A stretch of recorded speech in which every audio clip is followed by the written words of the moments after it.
At the beginning of the story, we are taken to a huge building owned by the demonic sect. We see a man looking at the building from afar. The man's clan was destroyed by the demonic sect. His clan struggled to survive in order to get their revenge. The man jumped into the building through the roof. He moved his hand close to a guard and twisted his neck. The man knew that it won't take long for the sect to notice the sentry's disappearance. He knew that he had to finish this before that happens. In another part of the sect, we see a man meditating. The man said that it is noisy outside. When the old man raised his head up, he saw the mysterious man in front of him. He was holding the body of another guard. The mysterious man did not expect the old man to be meditating while his subordinates were getting killed. He told the old man that he is still heartless. The old man told him that he is just like him. He told him that he is running amok without knowing anything. With a smile on his face, the old man asked the man if he believes that a man would care about the insects beneath his feet as he climbs a mountain. He released his energy and said that a man only stares at the peak. This is how one reaches the pinnacle of martial arts. The man whose name is Kong Wenshin told the old man that he is spouting nonsense. He promised the old man who is the heavenly demon that he will kill him no matter what. The moment he said this, Kong Wenshin charged at the heavenly demon. He covered his hand with lightning with a technique called the Heavenly Lightning Fist. The heavenly demon did not flinch even though he saw the man coming. He asked him if this is all he can do. He used a technique known as the Heavenly Blood-Tide Art to cover his hand with his energy. He asked Wenshin to watch and learn. He fired his energy at Wenshin. Wenshin was able to block it and stand his ground. Unfortunately for him, the attack tore through his defense and scratched him on his face. Wenshin was surprised to see that the heavenly demon was using sword chi with his hand. The heavenly demon told Wenshin that he will send him over to his father today. He told him that he is finished. Immediately he said this, Wenshin used a technique known as the Heavenly Divine Palm to push the heavenly demon's hand back. The heavenly demon was shocked to see this. He could not believe that his steel tempering, which makes his fist harder than steel, is losing to Wenshin's bare hands. Wenshin gave the heavenly demon a heavy punch. He spat out some blood and flew back. He crashed into the wall. While breathing heavily, Wenshin told the heavenly demon that he should never speak about his father with his dirty mouth. He asked him if he has forgotten the evil deeds that he committed at that time. He told him that this is the rage of all the people he offended. The heavenly demon said that he should have wiped out the roots of the Dragon Cloud sect in the past. He wondered about the enlightenment Wenshin received for him to get this strong. He told the boy that he is actually surprised. He did not expect him to break through the heavenly demon blood surge art. The heavenly demon took out a bottle with an ominous aura around it. He told Wenshin that he left him no other choice. Wenshin was shocked to see the bottle. He realized that it was an elixir. The heavenly demon quickly drank the elixir. Wenshin realized that the heavenly demon will undergo a demonic chi deviation if he drinks an elixir of that amount at once. After finishing the elixir, the heavenly demon threw it on the ground. A large amount of chi entered his body. The old man screamed out in pain. His chi destroyed the things around him.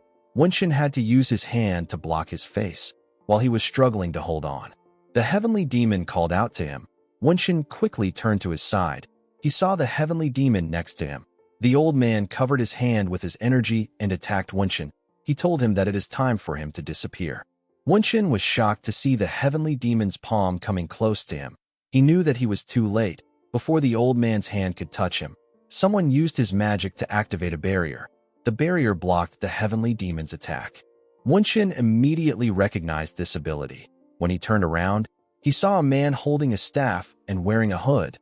The man apologized for being late. He said that he was lazing around. Wenshin was shocked to see the great mage. The man asked him to stop using this nickname with him. He asked Wenshin if this is the nemesis he is talking about. This mage is someone who claims to be from another world. Wenshin knew that he would have died helplessly if not for the mage. While Wenshin was thinking, our protagonist cuts him off. Our boy was wondering why a high-level mage from a different world appeared in a martial arts story out of nowhere. He did not like this development at all. He was annoyed because he actually liked the novel. He wondered if the author is out of his mind. The development felt stupid to him. It just didn't make any sense. Our boy's name is Jin Seowon. He is 23 years old. He was discharged from the army 6 months ago. Now he is preparing to go back to college. While Seowon was looking at the novel, He hears his phone ring. He saw that he got a message from his friend. His friend asked him if he is up. He asked him to play with him. Seo-won wondered if his friend did not have anyone else to play with.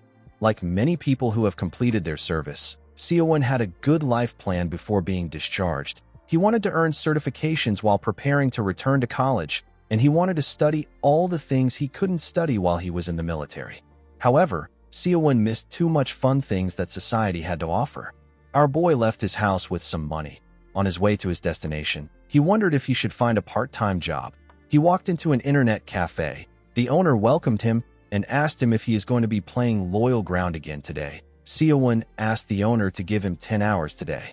As a Muram novel fanatic, Seo-won spent a lot of time lost in fantasies of being the protagonist of a Muram world. He also sunk hours into the game known as Loyal Ground. At first, it was just a game that he played once in a while during his leaves. After he was discharged, he started grinding seriously. He became one of the top 10 rankers in 3 months. He got some spare change from the tournaments they occasionally held in the internet cafe. Seo-won put on his headset and told his friend that he is about to log in. He asked him to wait for him in the lobby. The moment he said this, Seo-won clicked on the game. Immediately the game began. 100 players got dropped from a plane. They were asked to collect the weapons scattered across the map and kill each other until one person is left. Immediately the players landed on the ground. Seo-won's character killed 2 of them with a gun. His friend was surprised to see that there were only 2 people left. Seo-won told him that he is too loud. He reminded him that he has already died once. He asked him to focus on farming and staying alive. He said that they need to find the safe zone first before moving. His friend told him that he believes in him. In the next scene, we see 2 players chasing after our boy. They went into a building to look for him. One of them saw that the loot was still in the building. He believed that Seo-won did not enter the building since the loot was still there. He was happy to see the free loot. Unfortunately for him, Seo-won was hiding behind him. The player's partner heard that he was dead. His partner realized that Seo-won was hiding. He quickly began to run. Unfortunately for him, Seo-won shot him in the head. Immediately, he died. The game congratulated Seo-won for being the last person alive. Our boy's friend thanked him for carrying him in the game. Seo-won asked him to queue up quickly. Our boy stretched out his hand. He told himself that he will lock in and start studying tomorrow. Before he could start playing again, he got a text. His mom asked him if he is studying well. She told him that she sent his academy fees and some extra cash. She asked him to eat something good. She apologized to him for not sending more money. Seo-won thanked her for the money. He told her that he is about to go to sleep. Immediately he typed this. He told his friend that he is not going to play anymore starting tomorrow. The boy was surprised to hear this. He reminded him that he promised to go to a clan war with him. Seo-won told him that he has to start going to an English academy from tomorrow. Our boy stepped out of the cafe. He felt guilty every time he saw his mom's texts. He has been living like this for months now. Seo-won decided to go home. While he was on his bed, he scrolled through his phone. He saw a video about people with mysterious powers being seen abroad. These people refer to themselves as players. When he tried to play the video, it told him that the page doesn't exist. He wondered if the video got deleted. Seo-won decided to just sleep. The next day, he received a text from his friend. His friend begged him to help him prepare for the clan war today. Seo-won wondered if he should help him one last time. The moment he thought of this, he noticed that something was shining brightly behind him. When he turned around, he saw something shocking. He saw a ridiculously bright light. Seo-won did not understand what was happening.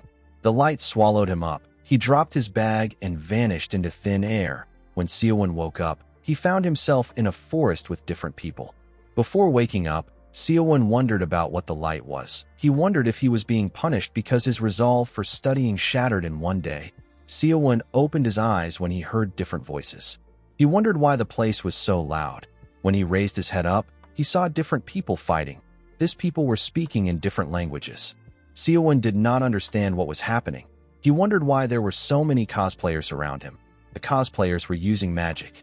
Our boy believed that he might be dreaming. He looked around and wondered about where he was. There was a statue in front of the people. The statue announced that 100 players have been detected. Seo-won noticed that he heard a voice in his head. The statue's eyes began to glow. It announced that it is initializing the system. Seo-won wondered about what the system was. The statue said that language synchronization is at 100%. Immediately it said this. Seowon heard someone ask about where the voice is coming from. Our boy wondered why everyone was suddenly speaking Korean. He heard another player say that everyone is speaking his language. When he turned to the side, he saw two players getting ready to fight. The man in blue clothing referred to the man in front of him as the enemy of their sect. He told him that he has been waiting for this day. Seowon saw another player who turns out to be an elf. The elf asked the man in front of him, whose name is Chiron, if he was the one who sent them there. Chiron asked the elf, whose name is Escrow, if he wasn't the one who sent them there. Escrow told Chiron that he is shameless. He told him that he won't be fooled by his words. Chiron told him that he doesn't care if he believes him. He told him that everyone is fated to kneel in front of the Demon King's power. Escrow released his magic and promised Chiron that he will kill him and end the Demon King as an archmage. The moment he said this, he fired lightning at Chiron. When the smoke cleared up, Escrow saw that Chiron was still fine. Chiron was also surprised to see that he was still fine even though he was hit with Escrow's power. He did not feel anything at all. Escrow asked Chiron to tell him the truth. He asked him if he is the one who dragged him there. Upon seeing what was happening, Seowon realized that everything was too realistic to be a dream. While looking around, the system informed him that the game is about to begin. It told the players that the difficulty level is easy. It asked them to get into the top 90. The map chosen was the King's Kingdom capital. Rewards will be awarded to the top 10 and higher. The system told the players that attacks between players are neutralized in the waiting room. Seowon noticed that he was looking at a game map. The statue decided to explain to the players who were just accessing Cloyd Survival for the first time. The game will proceed for 100 days. Each day, the map you play in will get slightly limited. If a person exits the limited map, they will be subjected to great harm. The game will continue until there is only one survivor left. If the game finishes, or if a person gets eliminated, they will return to their original world. Players who are unable to make it into the top 90 will not be able to partake in Cloyd Survival again. The statue explained to them that they will soon descend to the location they desire with the help of Ergus Gaze. He told them that they can obtain items in the map and use them to enter the top 90. The statue wished everyone good luck. Upon hearing this, Seowon wondered if he was dreaming about loyal ground right now. He carefully looked around. Even if this was a dream, Seowon could tell that he was going to die amidst these absurd people. Our boy didn't want to die even if he was dreaming. While he was thinking, someone called him messy hair. Seowon quickly raised his head up. The huge man in front of him asked him about why he keeps looking around. He asked our boy about where he is from. Seowon did not say anything. The man was annoyed to see this. He pointed his sword at our boy and asked him to not ignore him. He asked him about where he is from again. The moment he said this, the system informed them that the game will be starting in 3 seconds. Seowon smiled at the man. The man did not understand why he was smiling. He asked him if he has lost his mind. Seowon wondered about why he was laughing. Immediately he thought of this. The game's countdown ended. Seowon believed that he needed to laugh because he was having such a fun dream. He gave the man the middle finger. Our boy believed that he could easily defeat bastards like this with his knowledge of loyal ground, which is also known as log. The man was annoyed to see what our boy did. Before he could do anything, Seowon disappeared. The system informed them that day 1 has begun. The players were dropped from the sky. Seowon noticed that people were descending in crowded areas where there are a lot of items. Our boy was certain that the crowded areas would have more items, but he decided to start on the outskirts to be safe. While in the sky, he found a building in the forest. He decided to descend there. The moment he thought of it, the system dropped him there. When our boy stood up, he felt like throwing up. He felt motion sick. He decided to enter the house. Before he could move, he heard something moving. Seowon quickly began to run. Because of his motion sickness, he couldn't see if anyone else landed with him. Our boy knew that he will die if he comes across any enemy without holding a weapon. He went into the house and closed the door. He sat on the ground and began to breathe heavily. He wondered if the man from earlier was the one who followed him. He realized that he shouldn't have provoked him. Our boy carefully looked through the window. He did not see anyone next to the house. He wondered if it was just the sound of the wind. Fortunately for him, he couldn't hear any more sounds. He decided to look through the house. He recalled that the statue asked them to get items where they land. He realized that he had to look for the items inside the house. Before he could start searching, he kicked something with his leg. Seowon picked up the item he kicked. The system informed him that he has obtained a crossbow. The crossbow was heavy for Seo-won to carry, but it was still better than nothing. Seo-won picked up the arrows next to the crossbow. As soon as he equipped it, the way to use it naturally entered into his head. Our boy set the arrow and raised the crossbow up. He said that this is nothing for a Korean soldier. He pressed the lever under it. The moment he did this, he fired the arrow at a crazy speed. He destroyed parts of the house. Our boy was shocked to see the power of the crossbow. He realized that the crossbow will be very useful once he learns to use it properly. Seo-won looked around the house, but he couldn't find anything useful. Fortunately, this map was super big. Our boy stepped out of the house and moved to another location.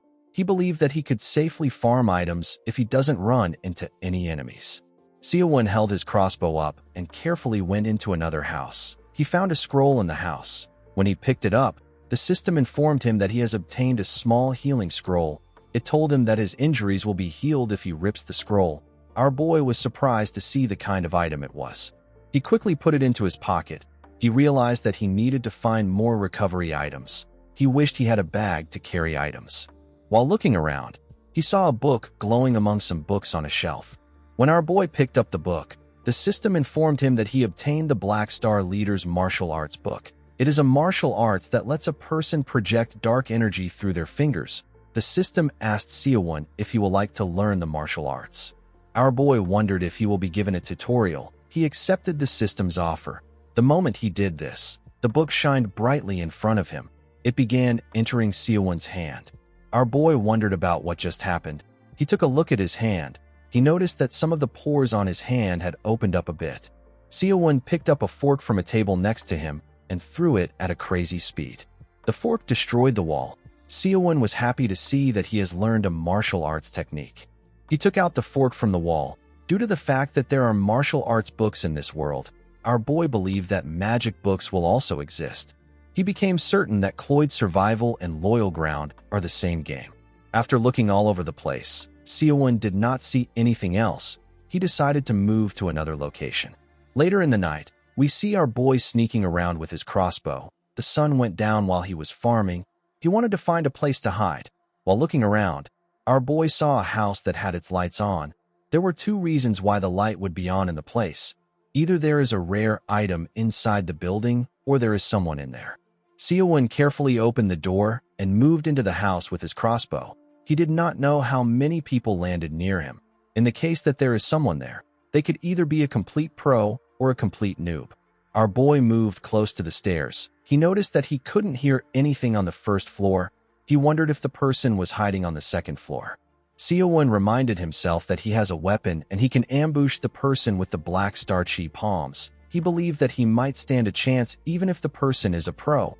He carefully moved up the stairs with his crossbow. He only saw a lantern when he went to the second floor. He wondered if it was a trap. He saw a door leading to a room next to the lantern. Seo-won put himself together and knocked the door down. When he looked around, he didn't see anyone. He fell on his knees. He could not believe that he put on a show for himself. He was relieved to see that there was no one there. Our boy looked around. He found a ring on a table. He wondered if it was an item. The system informed him that he has obtained the Ring of Strength. It increases the user's strength by 20 when equipped. Seo-won did not expect that he will get stronger simply by wearing a ring. He decided to test it out. When he wore the ring, it shined brightly. Seo-won noticed that his body feels lighter. He could barely feel the weight of the crossbow. Our boy called out to his stats. Nothing happened. He asked for his info. The moment he said this, a status window appeared in front of him. Seo-won realized that he is pretty weak when he saw his status window. He noticed that he was classified as a martial artist. He wondered if this is because he learned a martial art. He found it to be pretty cool. He believed that he was improving since he started with nothing. Seo-won went down the stairs. He decided to properly search the first floor. He found another ring called the Subspace Ring. It allows the user to store items in a subspace when it is equipped. Seo-won did not expect to get another ring. In order to store an item, our boy needs to grab the item he wants and say or think of the word subspace.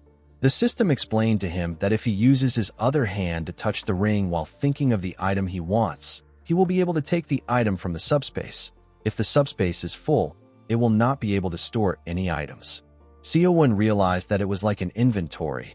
This is the item used in this world instead of a bag. When he called out to the subspace, a purple space appeared in the air. Our boy was impressed. He put the healing scroll into the subspace. It felt weird for Siowon, but it was quite convenient for him.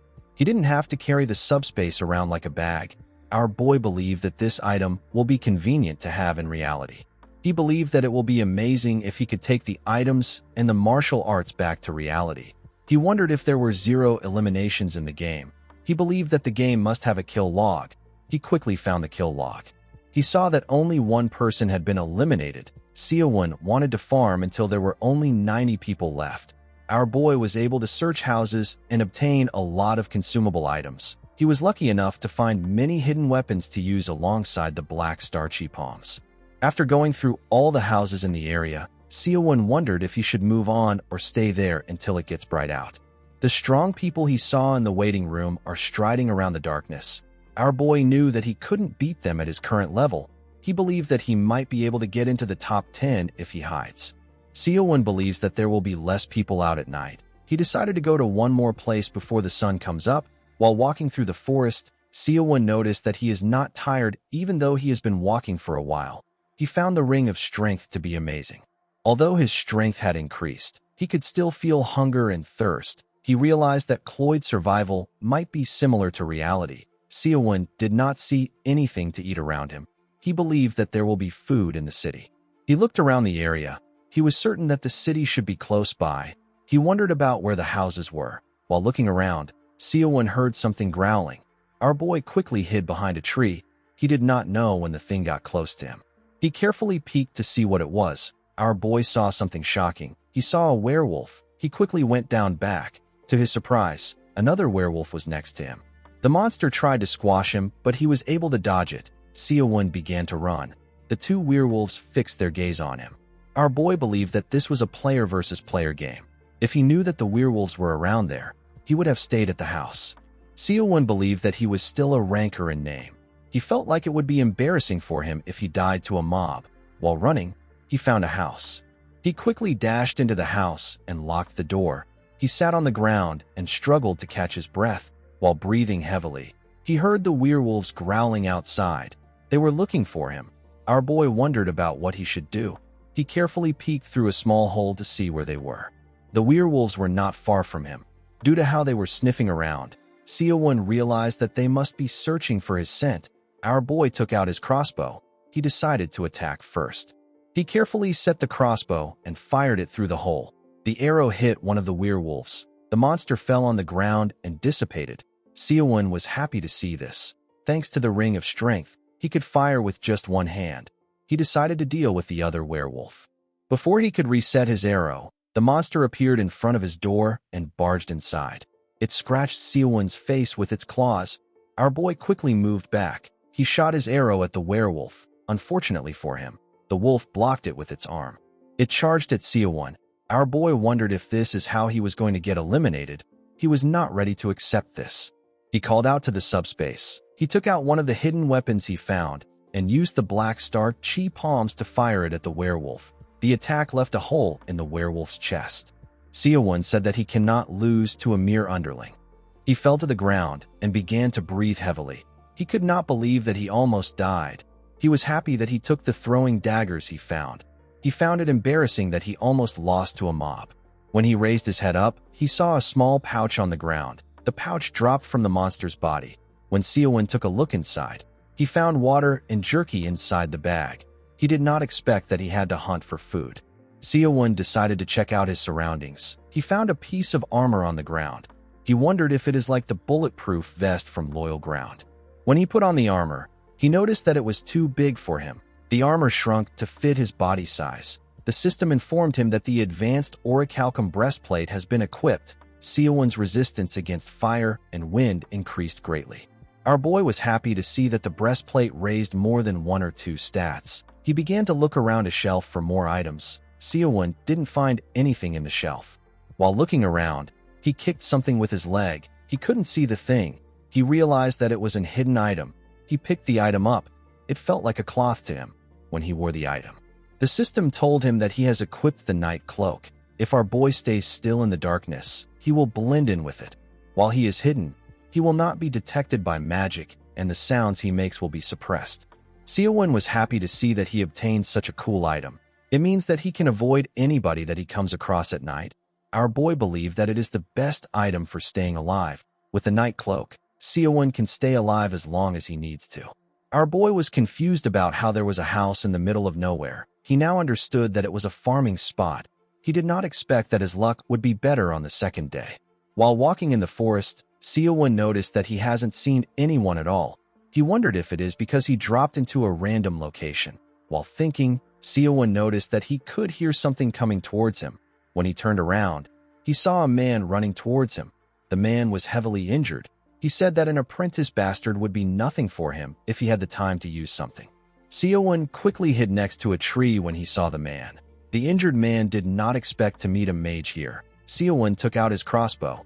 The man did not look strong to him. He believed that he could take care of him. While watching the man walk forward, Seowon told himself that the man isn't real. He told himself that it is all a game. Before he could do anything, someone fired a flame spell called Escrow's Flame at the injured man. The man screamed out as his body got burnt. Our boy watched him as he burned. He wondered if the man had died. While he was staring at him, Seowon saw something shocking. He saw a chest. Since there wasn't a corpse there, Seowon became certain that they were inside a game. He realized that the chest contained the items that the man had. Our boy wondered about where the fire came from. The moment he thought of this, a man walked past him with fire in his hand. The man was holding a sword in his other hand. The man said that someone who couldn't use magic dared to steal his items. He called the dead man an unlucky bastard. Seowon quickly covered his mouth. The mage said that the man wouldn't have felt the pain of burning to death if he had just died by his sword. Our boy noticed that the man didn't see him. He just walked by. He was very happy that he got this awesome cloak. The mage, whose name is Chiron, asked the man to be honored that he died at his hands. Chiron decided to check what the man dropped. Seowon realized that the person who just died was a player like him. He knew that he could be the next person who gets hunted by this man. Our boy understood that anyone could kill him and get a higher rank the moment he hesitates. He realized that he had to take care of this man if he wants to survive. While the man was looking through the items, our boy fired an arrow at him. Chiron sensed the attack and used a shield to block it. He quickly activated his magic. He realized that he made too much of a commotion. He said that it is the dead man's fault. Before he could fire his attack, Seowon fired another arrow at him. The arrow made his shield crack. Chiron realized that his barrier will break if it gets hit again. He wondered about where Seowon was shooting from. He fired an attack in the direction the arrow came from. The attack destroyed a tree. Chiron asked our boy to stop hiding like a coward. He asked him to show himself. Immediately he said this, Seowon threw one of his throwing daggers at him from behind. Chiron quickly turned around when he sensed the attack. Unfortunately for him, the dagger destroyed his barrier. Chiron was annoyed because he didn't know where Seowon was hiding. Our boy raised his head and moved the bushes around him. The moment he heard the sound of the leaves, Chiron gathered his magic. Before he could fire his attack, he found a dagger on his forehead. His body dissipated. Seowon was shocked to see that he won. After his body disappeared, Chiron dropped a box filled with his items. Our boy realized that someone could have seen Karen's fire and rushed here. He decided to take what he can and leave quickly. He threw Karen's items into his inventory. He found a medium-grade healing scroll in Karen's chest. He also found a necklace known as Escrow's necklace. According to the system, the pure gold necklace signifies that a person is a mage of the Escrow's magic society. Seowon believed that it was just a trash item with no properties. He decided to just keep it. When he looked at the other man's box, he noticed that something was glowing inside. When our boy looked into the box, he found an item known as Circle Stone. The system explained to Seowon that the item allows the user to engrave a circle around their heart. This allows them to use mana. Once used, the user will be able to learn the magic of that circle. Seowon could not believe that he was going to be a mage just like that. He recalled that the owner said that he would have been able to defeat Chiron if he had the time to use something. He realized that the man was referring to this. He promised to put it to good use in his stead. He poured the rest of the items into his subspace. He decided to check them in a safer location. He left the area. He wanted to find a place to use the circle stone. He found a good building and went inside. The system asked him if he would like to use the circle stone. Our boy accepted the request. The system informed him that he will be motionless for 3 hours.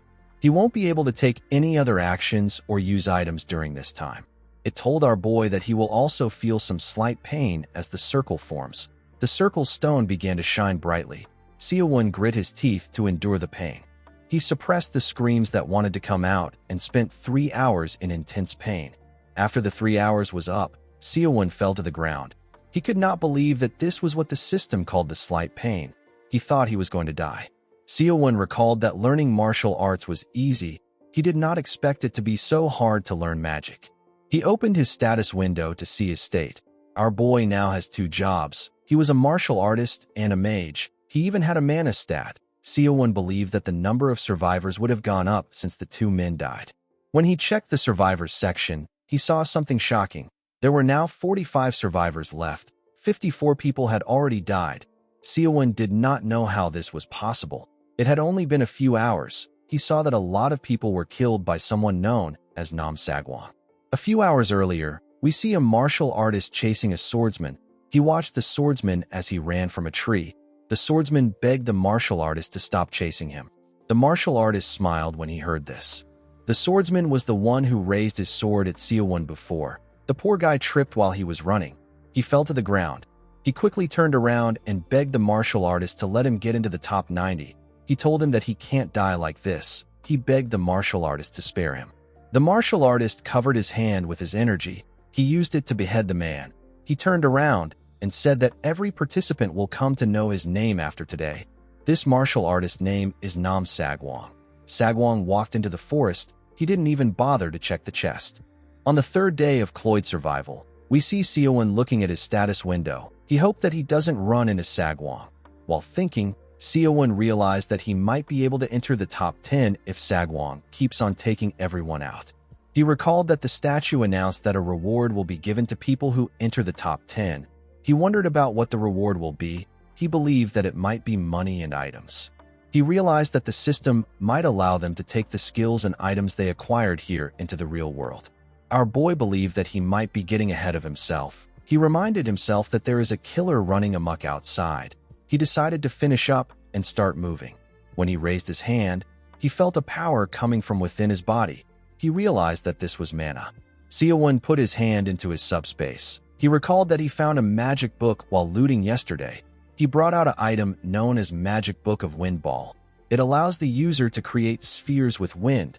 The number of spheres the user can create increases with the user's power. The system asked our boy if he would like to learn it. Seo-won accepted this request. The magic book disappeared into thin air the moment he accepted it. Our boy was able to understand the magic spell. He decided to test it out. He used a version of escrow magic known as Wind Ball. The moment he activated the spell, 4 tiny wind balls appeared above his fingers. Seo-won could not believe that this was all the spell had to offer. He threw the wind balls away. When the wind balls got close to the walls, they enlarged and destroyed it. Our boy was shocked to see this. He did not expect it to be this strong. He realized that he had gotten a useful skill. While he was looking at the rubbles, our boy noticed that he suddenly felt tired. His mana had hit 0. As time passed, the restricted zone began to appear on the map and the range gradually shrank. Seo-won decided to farm while staying at the edges of the boundary. Since half of the players were gone, our boy's chances of running into another player has decreased. Seo-won knew that he had to farm faster before the restricted zone shrinks even more. While he was walking around, an old man who appears to be a martial artist watched him from a distance. The old man said that our boy is interesting. Half a day later, we see Seo-won walk into an area filled with houses. He saw something when he arrived there. He saw a large amount of chests on the ground. Seo-won quickly turned around when he sensed a presence. He activated his wind ball and fired it at a building. The attack destroyed a building, but no one came out.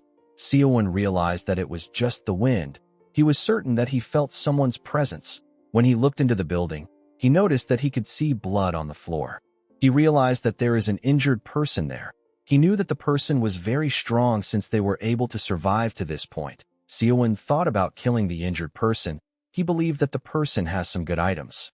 Our boy decided to prioritize his survival and leave. He walked into the forest. After he left, the injured man came out of hiding. He was happy that he quickly hid. He knew that he would have been killed. The man stepped out of the house. He knew that he could have easily taken care of our boy if he wasn't injured. He decided to loot the chest quickly and leave. The moment he went down to search the chests, Seo-won fired an arrow at his head. It went into his skull. The man did not expect this. He disappeared and dropped his chest. Upon seeing this, Seo-won came out of hiding. He was happy that the man came out so fast. He decided to farm quickly and go to the edges of the restricted zone. Before Seo-won could walk up to the chest, the martial artist who was watching him told him that he is pretty skilled. Our boy quickly turned around. He could not believe that he let his guard down. The old man appeared behind him. He asked him to relax. He told him that he simply has a few questions for him. Seo-won asked him about who he is. The man asked him if he will recognize him if he tells him his name. He reminded him that they all came from living different lives. Seo-won realized that he was right. He noticed that the old man was different from everyone he had met so far. The martial artist asked him if he has participated in this game before. Our boy asked him about what he means. The man explained to him that he has been watching him for a while. He told Seo-won that he adapted pretty fast. He reminded him that this is another reality. Upon hearing this, our boy wondered about the amount of time the old man has been watching him. He did not even notice him. He told the old man that this is his first time in the game. He told him that he has played a similar game in the world he came from. The martial artist found this to be interesting. He already knew that Seo-won was from a different world from his appearance, but he became more certain after hearing what he said. The martial artist noticed that it had gotten dark. Our boy told him that the third day has come to an end. While looking at the sky, the martial artist asked Seo-won if the moon in this world is the same size as the moon in his world. Our boy realized that he has never noticed how big the moon was. He told the old man that the moon here is bigger. The martial artist said that the moon in his world is smaller. With a smile on his face, he asked Seo-won if he can explain the game he mentioned to him. Our boy told him that they can easily be ambushed in this place. The man suggested that they go somewhere else since it will be a long conversation. Seo-won told him that he doesn't know if he will kill him. The martial artist grabbed his clothes. He advised him not to make any sound if he doesn't want to become a target. The moment he said this, he jumped on a tree with Seo-won in his hand. He began to leap through the woods. The martial artist moved at a crazy speed. Seo-won had to grit his teeth to withstand the pressure of the wind. At the time, Seo-won had no idea about the kind of consequences their encounter will bring. After arriving at their destination, our boy began to explain things to the martial artist. The man was surprised to hear that the people in our boy's world play with dolls in a virtual space. He told him that the world he comes from sounds very magical. While holding on tightly to the tree, Seo-won told the man that his world is simply a highly advanced civilization. The martial artist told him that he now understands how he was able to adjust to the game so quickly. Our boy was surprised to hear this. He wondered about the amount of time the man has been watching him. The man revealed to him that he has been with him from the moment they arrived there. Seo-won was surprised to see that the man knew what he was thinking. The martial artist explained to him that he was planning on enjoying the fresh air on the high mountains for the next 100 days, but he was intrigued by what our boy was doing. He explained to Seo-won that he decided to talk to him because he was curious about why they were brought there. He told our boy that he doesn't intend to harm him. He told him that he does not need to be so cautious of him. Seo-won revealed to him that he also doesn't know the reason why they were brought there. The old man reminded him that he said that he had something similar to this in his world. Our boy explained to him that the game in his world is meant for fun and people don't die for real.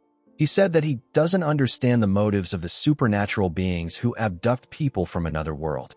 He told the man that he believes that the game will serve as a huge opportunity for someone else. The martial artist asked him about what he means. He reminded the man that dying here doesn't mean that a person will die in real life. Once a person dies, they will be given a rank and a reward corresponding to the rank. Seo-won told the man that the rewards must be the items obtained in this world. The man asked him if he is referring to the things he is wearing. Our boy told him that it will also include the martial arts and skills that they learn in this world. The man said that magic is truly interesting. He could not believe that this entire event is an opportunity. Seo-won knew that the martial artist won't need this ability as an item. He explained to him that this abilities could change the lives of people going through lots of struggles in life. The martial artist asked Seo-won to tell him why he believes that his life is without struggles. Our boy told him that he looks like a martial master who has a lot of followers in his world. He said that he can't compare himself to him, who doesn't have any real value in the world. He told the man that this can be a huge opportunity for people who are struggling in life. The martial artist laughed when he heard this. He told Seowon that he says a lot of interesting things. Seowon asked him not to speak so loudly. The martial artist reminded him that he was hovering his hand in the air earlier. He asked him about what he was doing. Our boy asked him if he doesn't know how to turn on the map. He told the old man about the tips and tricks that were useful in this world. He also heard stories about the martial artist's world. Morning arrived pretty quickly for them. The martial artist came down from the tree with Seowon. He told him that he took too much of his time. Our boy asked him not to worry about it. The old man told Seowon that he learned a lot from him. He asked our boy if there is anything he can do to repay him. Seowon asked the man if it is possible for him to learn some of his martial arts. He explained to him that he wants to survive until the very end. He told him that he needs his help in order to do this. The old man glared at our boy. He told him that it isn't impossible. Seowon was shocked to hear this. The old man told him that he needs to prepare for the worst. Our boy asked him about what he means. The old man told him that he is referring to death. He asked Seowon if he still wants to do it. He explained to our boy that he has to pay a hefty price if he wants to succeed outside the traditional means. He asked him if he is prepared for this. Seowon was surprised to hear this. He reminded the elder that people don't die in this place. The elder was shocked to hear this. He realized that Seowon was right. He believed that he could use a certain method for our boy. Seowon asked him if there is a way for him to get stronger. The martial artist told him that he has a method worth trying. Seowon asked him about what he needs to do. The elder placed his hand on his head to see the amount of inner energy he has. He was shocked to feel the inner energy that Seowon possessed. He revealed to our boy that his inner energy is even lesser than a house dog. The elder did not know how this was possible. Seowon reminded him that there is no such thing as martial arts or inner energy in his world. The elder asked him to sit in a lotus position. After Seowon sat down, the elder placed his hand on his head. He revealed to our boy that he will feel pain that is akin to death, and he will not be able to move. Seowon asked him about what he should do about it. The elder asked him to endure the pain. He told him that he will die if he fails to do so. All our boy's senses were on edge. The wind blowing against his skin felt like sharp blades to him. The breath entering his lungs felt like lava to him. Seowon could even hear the sound of the ants crawling on the grass. He felt a ridiculous amount of pain. A bright light shined from his body as he screamed out. Seowon wondered if he was going to die. He could sense everything in his body. The pain was something he had never experienced before. After a while, the elder told Seowon that they are done. Our boy quickly opened his eyes. He began to puke. The elder told him that his body isn't bad since he was able to endure this. He told him that he has an innate disposition. He explained to Seowon that his body will feel different since he fixed the flow of his chi. Our boy asked him about what he should do now. The elder reminded him that he said that he wanted to get stronger as quickly as possible. He explained to Seowon that he pushed his soul back a bit and created an inspiratory gate in that space. He told our boy that people are born to absorb the world's chi solely through breathing. However, our boy now has another gate to help him absorb special energy other than through breathing. Seowon asked the elder about what changed. He explained to him that people consist of body, mind, and soul. These three are held together by life chi. The elder asked Seowon if he knows what happens to the life chi when a person dies. Our boy told him that it disappears. The elder told him that he is wrong. He explained to him that the life chi disperses. It doesn't disappear. The dispersed life chi gets absorbed by nature.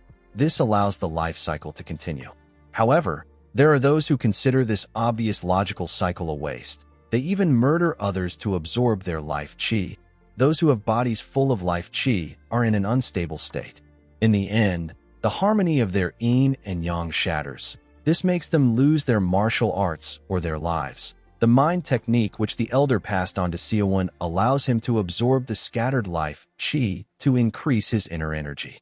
Seowon was shocked to hear this. He told the elder that he will die if this happens. The elder revealed to him that he is a bit different. He explained to him that those martial artists constructed their veins to create a gate, but he used his soul to create a gate. He told Seowon that he doesn't have any inner energy. His body is like a blank sheet. The elder tweaked his veins to allow him absorb life chi harmoniously. He asked Seowon if he understands why he gave him a mind technique. that is forbidden in Zhongyuan. Xiaowen asked him if it is because of the game's setting. The elder commended him for catching on fast. He revealed to him that he felt the life qi yesterday. The places where people died, there was life qi left behind. The biggest issue of this mind technique is that a person can greatly succeed only through murder, but this is not an issue in this place. The elder told Xiaowen that if he eliminates others in order to survive, his power will greatly rise at the end of the 100 days. He told him that it is time for them to part ways. He told Xiaowen that he hopes to see him again. Our boy asked him to wait. He asked the elder to tell him his name since he helped him so much. The old man revealed to him that his name is Zhang Doqian. He said that people call him the Deep Valley Standing Kindly. He revealed to Xiaowen that the mind technique he taught him is called the White Martial Physique Arts. Xiaowen bowed his head to him and promised to never forget the favor. Doqian advised him to get used to breathing deeply. He explained to him that he will slowly get stronger by accumulating inner energy through concentrating on his dantian. He opened the map and told our boy that it is quite convenient. He told him that he will see him again when the opportunity arises. After saying this, the elder jumped on a tree and vanished. Our boy said that he vanished like a pro. He wondered if he will be able to go around comfortably like that when he gets proficient at using qi. He decided to go to the outskirts of the limited area. Being abducted by Doqian to the center of the restricted area happened in an instant, but walking back to the edge took our boy half a day. At night, we see Xiaowen hiding in the bushes. He was looking at a house that had its lights on. Our boy knew that there were only two possibilities in this scenario. Either there is no one in the house, or there is a newbie inside who doesn't know how to turn off the lights. He decided to go inside. When he arrived inside, he didn't see anyone there. Our boy went upstairs and looked around. He didn't see anyone there either. He was happy to see that it was empty. He began to look around for items. Unfortunately, he only found useless things like small healing scroll and a jerky. He laid on the floor and yawned. He realized that he hasn't slept at all because he spoke to the elder all night long. Our boy decided to get some sleep. The next day, we see Xiaowen lying on the floor. He quickly opened his eyes when he heard some movements. He heard someone say that the house doesn't seem empty. The person had already gotten upstairs. Xiaowen quickly grabbed his crossbow. He could not believe that he was sleeping like a baby when the sun was already up. The intruder opened the door of the room. He wanted to rest inside. Immediately, he opened the door. He saw Xiaowen pointing his crossbow at him. Our boy fired his arrow at him. The man was able to use his sword to break the arrow. Xiaowen realized that he was a martial artist. He quickly opened his subspace and fired multiple daggers at the man with the black starchy palm.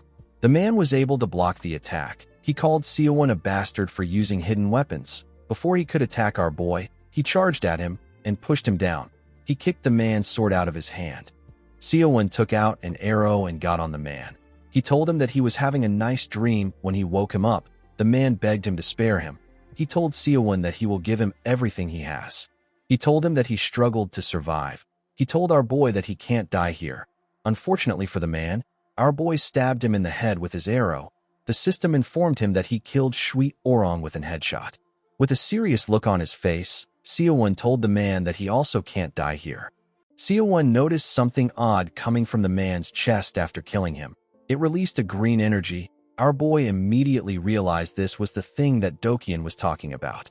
This was life qi. The life qi covered his body. A bright light shined in front of him. He began to absorb the life qi at a crazy speed.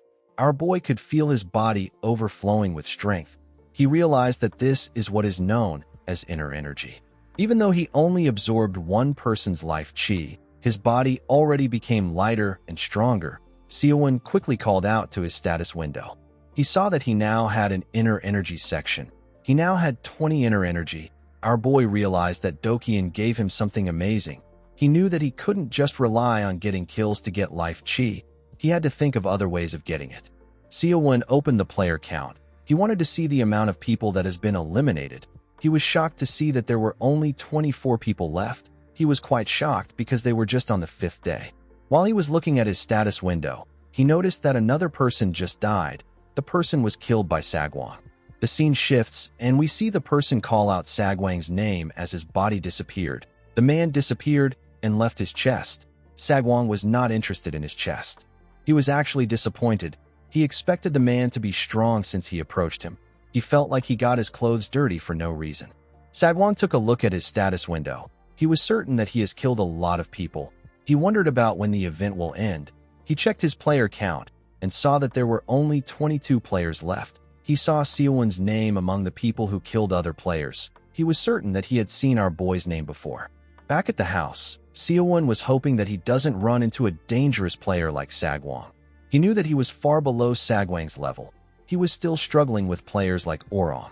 Seowon quickly emptied the man's chest. He wanted to finish farming before the restricted zone gets smaller. The only good thing Seowon found in the chest was a refined troll's potion. The other items were worthless. Our boy realized that the man wouldn't have died easily if he had something valuable. After that day, Seowon decided to hide and survive until the number of players drops. A week later, we are taken to the forest. We see two werewolves moving together. Seowon fired a powerful shot at the monsters and took them out. Our boy came to the realization that he got lucky that he started farming earlier on in the game. He couldn't loot well because he was hiding, and the gear that he actually got was trash. Fortunately for him, he stayed in the forest near the borders of the restricted zone, so he didn't run into enemies. Seowon was happy that he was able to get some food for the day. This was the 12th day of Cloyd's survival. He was already sick of the jerky. Our boy moved close to the restricted zone. He recalled that there were 20 players left. He put his hand through the barrier of the restricted zone. His hand began to shake. Seowon quickly took it out when he saw this. He understood that he won't be able to go past the barrier for a week straight. The kill log only showed Sagwon killing everyone. The others began to hide and play it safe like Seowon. While thinking, our boy saw a large smoke coming from another direction. He knew that a fight was taking place in that place. The scene shifts, and we are taken to the fight. We see Sagwon breathing heavily. He asked the people who attacked him for their identities. The knight among them told him that they came together with the goal of taking him down. He told Sagwon that there is no way for him to win. He asked him to die quietly. The group consisted of a knight, a martial artist, an elf mage, and another mage. There were other people in the group that surrounded Sagwon from behind. Sagwon thanked them for saving him the trouble of hunting them down one by one.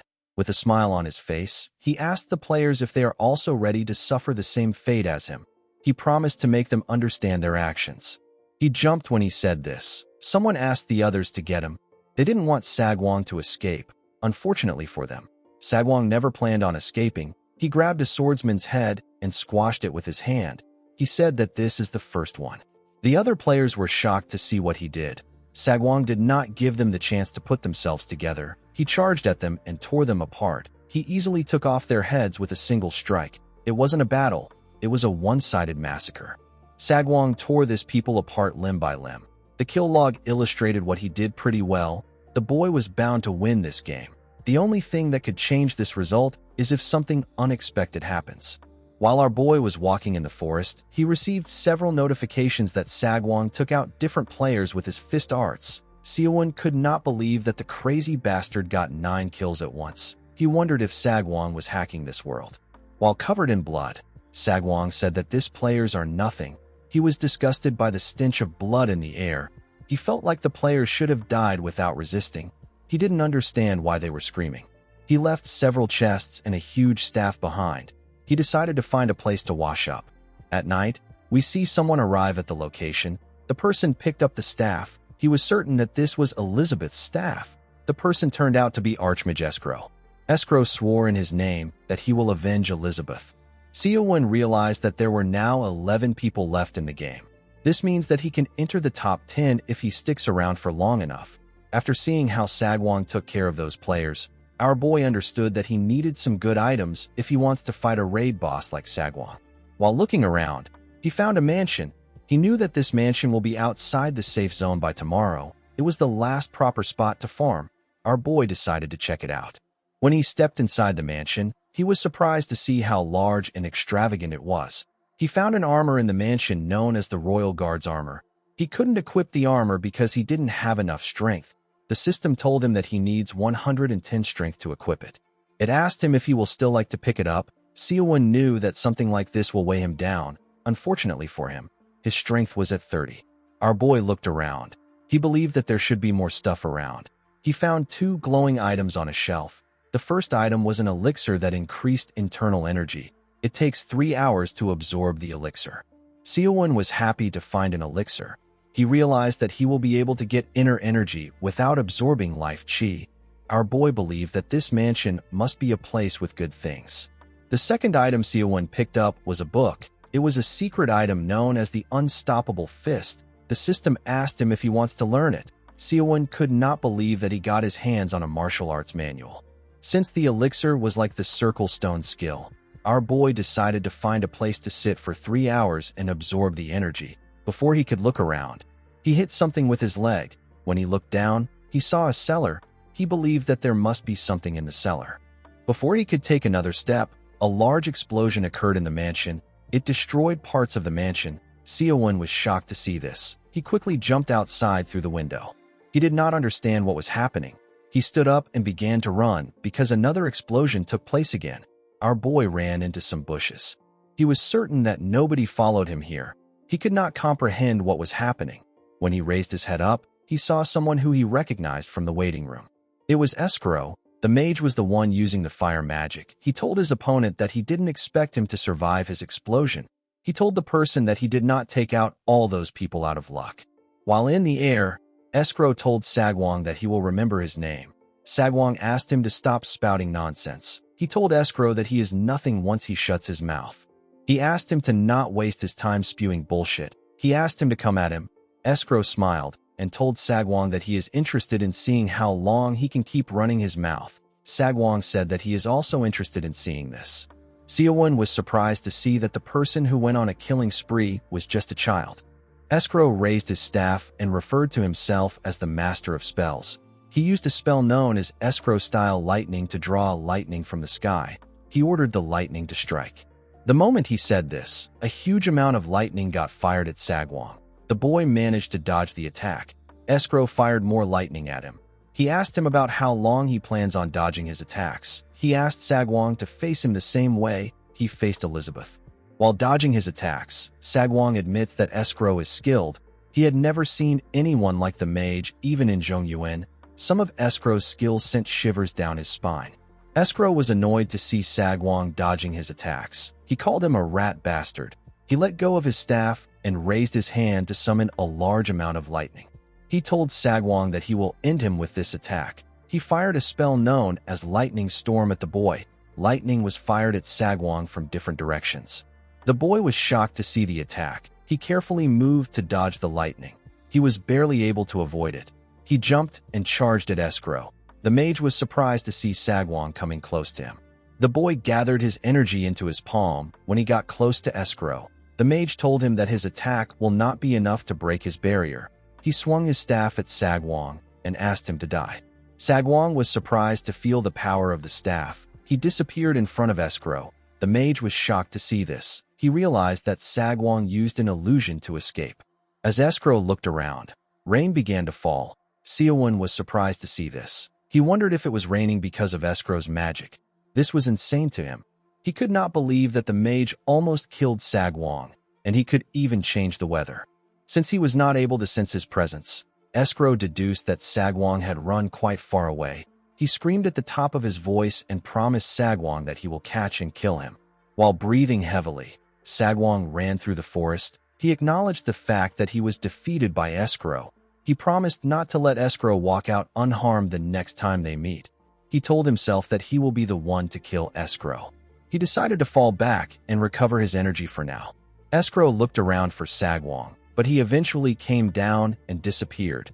Thanks to his cloak, Escrow did not see our boy. He was fortunate enough to live to see another day. Seowon knew that Sagwong and Escrow won't come here again for a while. He looked around the rubble for something. He quickly found what he was looking for. Seowon found the cellar from earlier. He wondered if there was something important inside or if it was a dungeon with treasures. When he opened the door, he found some stairs that went really deep inside. Seowon decided to go inside because it didn't look like any other person had been there before.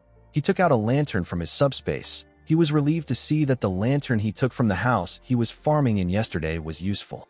When our boy arrived inside the room, he found a large amount of food inside. He could not believe that it was just a food cellar. Seowon was quite disappointed. He could not believe that there was a food cellar in this place when there is not even enough places to farm. Our boy wondered about what he should do. He realized that he has only eaten tasteless jerky ever since he got here. 1 hour later, we see Seo-won lying on the ground after filling himself up with food. He was quite satisfied. He felt like the dish would have been perfect if he had white rice. He decided to start consuming the elixir. He recalled that he had a martial arts manual. He took out the manual of the unstoppable fist. The system revealed to him that a man named MANGA developed this technique in his later years. With a lifetime of martial arts combat experience, MANGA poured his heart and soul into creating an unbeatable martial arts. However, with a record of 1,429 matches and 1,429 losses, MANGA lived his life as a laughingstock. His martial arts was lost because he had no disciples. Seo-won was annoyed to see that he picked up something like this. He decided to think about it later and focus on the elixir. He took it out of his subspace. He hesitated a bit because of the pain he experienced when he activated the circle stone. He eventually drank it because he kept thinking about getting stronger.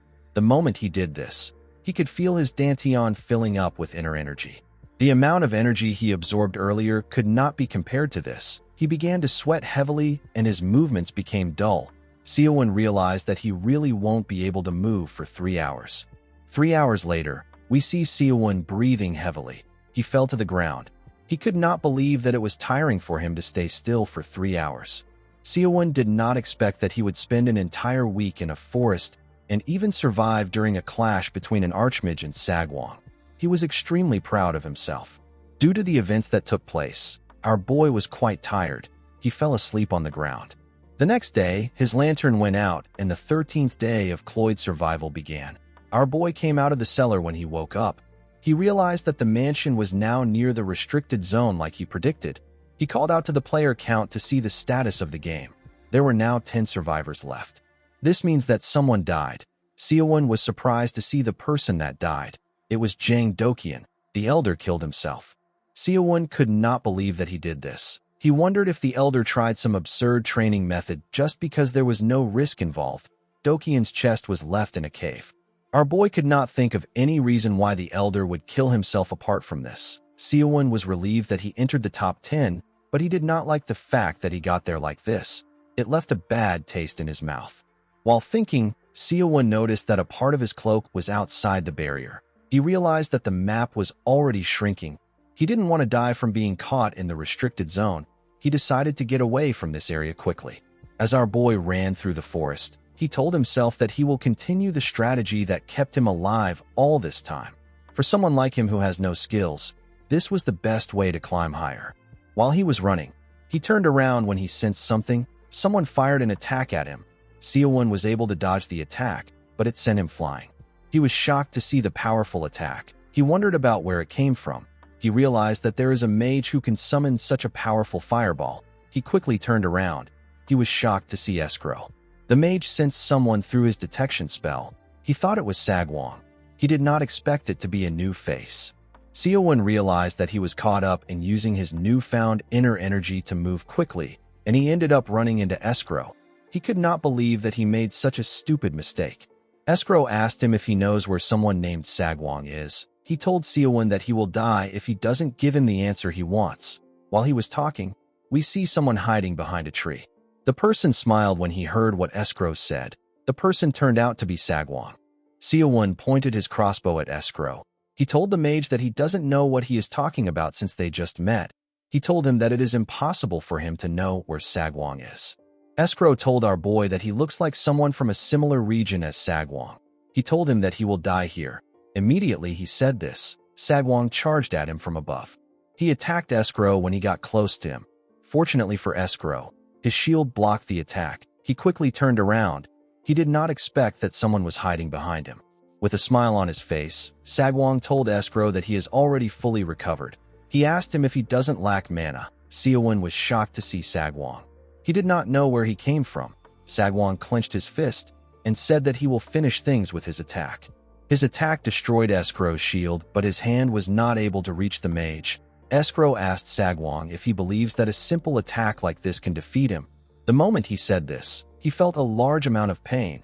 With a smile on his face, Sagwang asked the mage if he has ever heard of enhanced energy. Arm energy is a martial arts under enhanced energy. It is so rare that barely anyone mastered it. Sagwang did not think that he would have to use it in this world. He covered his arm with his energy and used it to pierce through Escrow's throat. Sagwang revealed to the mage that this is his first time showing it in this world. He asked him to be honored. Immediately he said this. He took out his hand from Escrow's throat. The mage coughed out some blood. Sagwang was relieved to see that he will no longer be able to cast his annoying spells. He told Escrow that making it into the top 5 would have been easy for him. He told him that meeting him will be his greatest regret.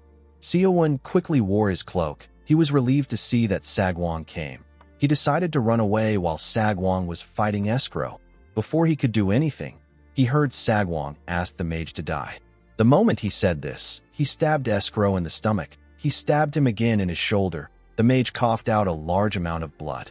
As Seowon watched the invincible archmage get utterly destroyed by Sagwang, what came to his mind wasn't the fear of Sagwang or pity for Escrow.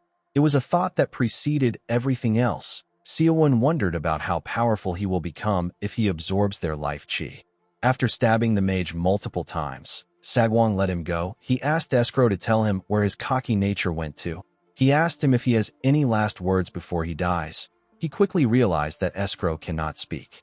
The moment he said this, Escrow referred to him as the man who killed his most beloved apprentice, whose name is Elizabeth. Sagwang was surprised to hear the mage talking inside his head.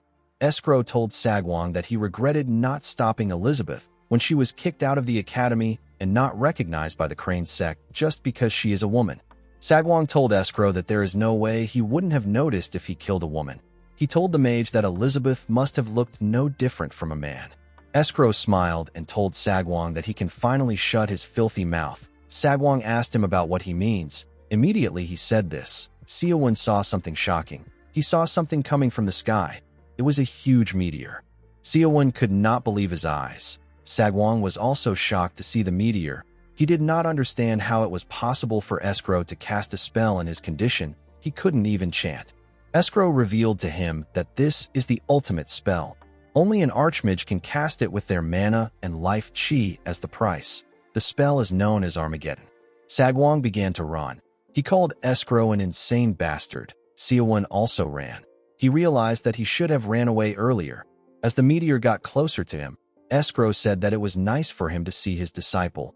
He hoped that he would meet her again. His body slowly disintegrated as the meteor crushed him. His chest was left behind. When the meteor touched the ground, it caused a ridiculously large explosion. An elf saw the meteor destroy the surroundings. He realized that only Escrow was capable of casting a spell of this magnitude. The scene shifts, and we see Seowon lying on the ground. He was covered in blood. He told himself that he should have ran out of there when he got the chance. He said that it is all because of Escrow's life chi. He opened his subspace. He said that he cannot die like this. Fortunately for him, he got a lot of healing scrolls for a situation like this. He used his teeth to tear the scroll. He slowly regained his energy. Seowon realized that he would have never been able to escape if he hadn't drank the elixir. While breathing heavily, he tore another healing scroll. Even though he already healed himself, he was still in pain. After using numerous healing scrolls, Seowon was able to get up. He could not believe that he used up all the healing scrolls he had. He quickly opened the player count. He saw that Sagwang took out Escrow. Our boy was surprised to see that the mage really died. He wanted to take his life chi. He wondered why there was no kill log to show Sagwang's death. Our boy realized that the vicious monster might still be alive. While he was thinking, he heard someone call out for help. He moved towards the direction of the sound he heard. When he pushed some leaves away, he saw someone asking for help. Seowon was shocked to see who it is. It was Sagwang. The boy was holding a healing scroll in his mouth. He was heavily injured. He had even lost his arms. Sagwang didn't want to die like this. Seowon was not really surprised to see how injured he was. He knew that it would have been difficult for Sagwang to dodge a meteor aimed at him. He noticed that Sagwang can't use the healing scrolls because of how injured he was. While he was thinking, Sagwang saw him. The boy begged Seowon to assist him in tearing the scroll. Our boy asked him if he is Sagwang. The boy became shocked. Seowon explained to Sagwang that he always wondered about the kind of gear he used to get so strong whenever his name pops up on the kill log. He told Sagwang that he was certain that he will win the game. He did not expect to see Sagwang in this state. Sagwang promised our boy that he will make him the winner if he helps him this one time. He assured him that it will be easy for him to make him a winner. He asked Seowon if he really believes that he can win this game alone by killing him. Seowon took out a sword from his subspace. He believed that he will be the strongest if he kills Sagwang and takes his life chi and items. He raised his sword and smiled at Sagwang. The boy asked him to wait. He told our boy that he doesn't know the amount of strong players that are in this game. He revealed to Seowon that he doesn't have many items. He told him that his martial arts weren't learned here. Seowon believed that Sagwang should at least know the name of the person who is about to kill him. He introduced himself to Sagwang. Sagwang promised Seowon that he will never forget his name even if he dies like this. The moment he said this, our boy stabbed him in the head. Due to the fact that Sagwang looks like a young boy, Seowon felt guilty about killing him. Immediately he thought of this. He felt something. He felt Sagwang's life chi. Our boy was shocked to feel the enormous amount of life chi that Sagwang had. He referred to the boy as a human elixir. He could feel an immense surge of inner energy filling him. While he was absorbing the energy, other players received alerts that there are only 8 players left. The players were informed that Seowon killed Sagwang with a long sword. An elf who happens to be an archer said that the foxes will run rampant now that the tiger is dead. Seowon was still very shocked to feel Sagwang's energy. He realized that he could face anyone with his current power. He decided to check Sagwang's chest. Our boy hoped that someone as strong as Sagwang still searched for items. He knew that his mood will be ruined if he doesn't see anything inside the chest. When he opened the chest, a green light shined on him. Our boy was shocked to see the items in the chest. He found some rings in the chest. He got a ring called Kaiser's Ring, which greatly raises his agility. A blue ring called Dreiminger's Ring, which greatly raises his strength. Seowon got a ring known as Galen's Ring, which greatly raises his stamina. The 4th ring is Tokar's Ring, which greatly raises his magic resistance. The 5th ring was also another Tokar's Ring. Seowon could not believe that Sagwang only farmed rare items. He was annoyed when he remembered that Sagwang acted like he wasn't using any items. Seowon quickly opened his status window. He saw that his strength was now at 70. His stamina was also at 70. His agility was at 75, and his magic resistance was at 90. Our boy could not believe his eyes. He believed that he could win with these stats. Aside from the rings, there was also a variety of martial arts manuals, but they were all things that Seowon couldn't learn immediately. He needed to fulfill certain conditions before learning them. While looking at his status window, our boy felt something. He felt someone's presence. The moment he turned around, someone activated his escrow-style fire and used a spell known as Strike to shoot a large amount of fire at Seowon. The mage watched Seowon as he burned. He told our boy that he shouldn't have let his guard down just because he is farming. Since Seowon fell for this level of ambush, the mage believed that he defeated Sagwang by luck. The moment he thought of this, Seowon asked him about who he is. The man was shocked to see our boy talking to him. He could not believe that his fire spell didn't do anything. Seowon told the man that he saw something flash at him. Our boy now had a magic resistance of 90. This level of magic was nothing more than a petty trick. Seowon slowly walked up to the man. The man asked him to stay back. He asked him to tell him what he is planning to do. He told our boy that he will hit him with a stronger spell if he takes another step. He raised his staff and activated his escrow-style fire again. He gathered fire at the tip of his staff. Seowon told him that his attack won't do much to him. The man fired his attack at our boy with a spell known as Explosion. Seowon simply stood there and took the attack head-on. It didn't do anything to him. He clenched his fist and used the first chapter of the Unstoppable Fist to attack the mage. The attack is known as the Piercing Fist.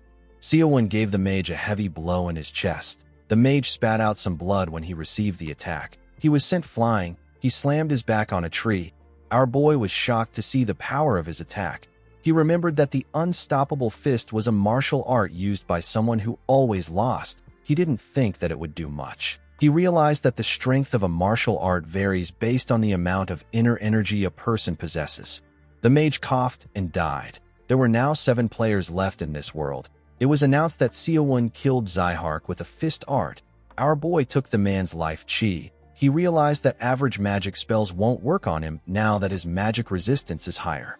Our boy put on his cloak. He understood that everyone who was hiding is coming out because Sagwang is dead. He realized that he has a long night ahead of him. He began to run. He smiled when he noticed that he could now imitate Dokian's movements. He thanked the elder for what he did for him. He said that he is definitely going to win the game. An hour later, we see Seowon hanging from a tree. He was trying to get a good view of his surroundings. While he was looking around, someone asked him to stop hiding. Our boy could not believe that someone was being so loud at night. The man asked him to fight him if he is not scared. He called him a coward bastard and asked him about where he is hiding. The man known as Stanko said that everyone is hiding because they are scared of him. The moment he said this, Stanko sensed something coming towards him. He raised his sword and used it to block an arrow. He said that this is a stupid move. He asked Seowon to come out and have a fight with him like a real man. Our boy did not expect to see an arrow. He wondered about who fired it at the man. Stanko knew that there was only one person who could put this much aura into an arrow. He raised his head and called out to the man known as Zurikana. The elf archer asked him if he knows who he is. Stanko said that every mercenary knows about the legend of the divine archer. He asked him if he is not also trying to win the game. He suggested that they team up and take Seowon out. Zurikana smiled when he heard this. He came down from the tree and moved close to the man. Stanko told him that he made the right choice. He introduced himself as a mercenary who works for the guild. He said that he is someone who is quite famous in the guild. He assured the divine archer that he will not regret making this decision. Zurikana told him that it is fine. Stanko believed that Zurikana was stupid even though his reputation has spread across their world. Zurikana said that he calculated his timing poorly. He said that there is still 3 seconds left. The moment he said this, Stanko told him that an archer shouldn't make the mistake of closing the distance themselves. He raised his sword and asked Zurikana to die and give him his items. The divine archer did not seem shocked by the man's actions. Immediately Stanko swung his sword. An arrow pierced through his head from behind. His sword couldn't even reach Zurikana. Upon seeing that he was dead, Zurikana turned around. He felt insulted that an insect like that asked him to cooperate. He said that even a passing dog would piss on someone like him. The divine archer was more interested in finding Seowon. He could not believe that he lost some time dealing with an idiot. Our boy came down from the tree when the man walked past him. In a situation where there are only 6 people left, each person's life chi is precious to Seowon. Our boy raised his hand to take Stanko's life chi. Immediately he did this. Zurikana turned around and looked in our boy's direction. It was as if he could see Seowon. Our boy was shocked to see the man looking at him. He was certain that his cloak even shields him from detection. He wondered if the archer has a skill that he doesn't know about. Seowon felt like he messed up. He let his guard down because he was thinking about the life chi. It turns out that Zurikana was looking at the chest. He said that a trash bastard like Stanko probably only has trash items. He turned around and decided to leave the items. When the man walked forward, Seowon fell to the ground. He was quite relieved to see that the man left. He realized that the divine archer senses are too good. Seowon believed that this man will be his next opponent. In the next scene, we see the restricted zone barrier move past some trees and make the area smaller. While running in the forest, Seowon noticed that the restricted zone was getting smaller faster. There were now 6 survivors left, and there is still 87 days left in the game. Our boy understood that the barrier adjusts to the amount of survivors left. Immediately he thought of this. Seowon saw something shocking. He saw a field filled with tall grass. Seowon knew that he will get the attention of people around him if he fights someone here. He carefully entered the grass field. Before he could get far, someone fired an attack at him. Our boy turned around when he heard an odd sound. He was surprised to see numerous attacks coming towards him. He quickly jumped to dodge the attacks. Our boy took a look at the attack when he landed on the ground. He noticed that the magic was aimed at his exact position. He was certain that it would be impossible for his opponent to see him because he is wearing his cloak. He wondered about how they were able to fire at him.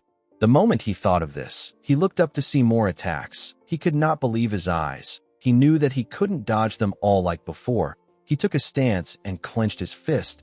He decided to take it on with his inner energy. He covered his hand with his energy and attacked with the piercing fist. His attack destroyed the magic when it touched it. Nothing was able to stop the attack. Seowon was shocked to see this. He realized that he is stronger than he thought.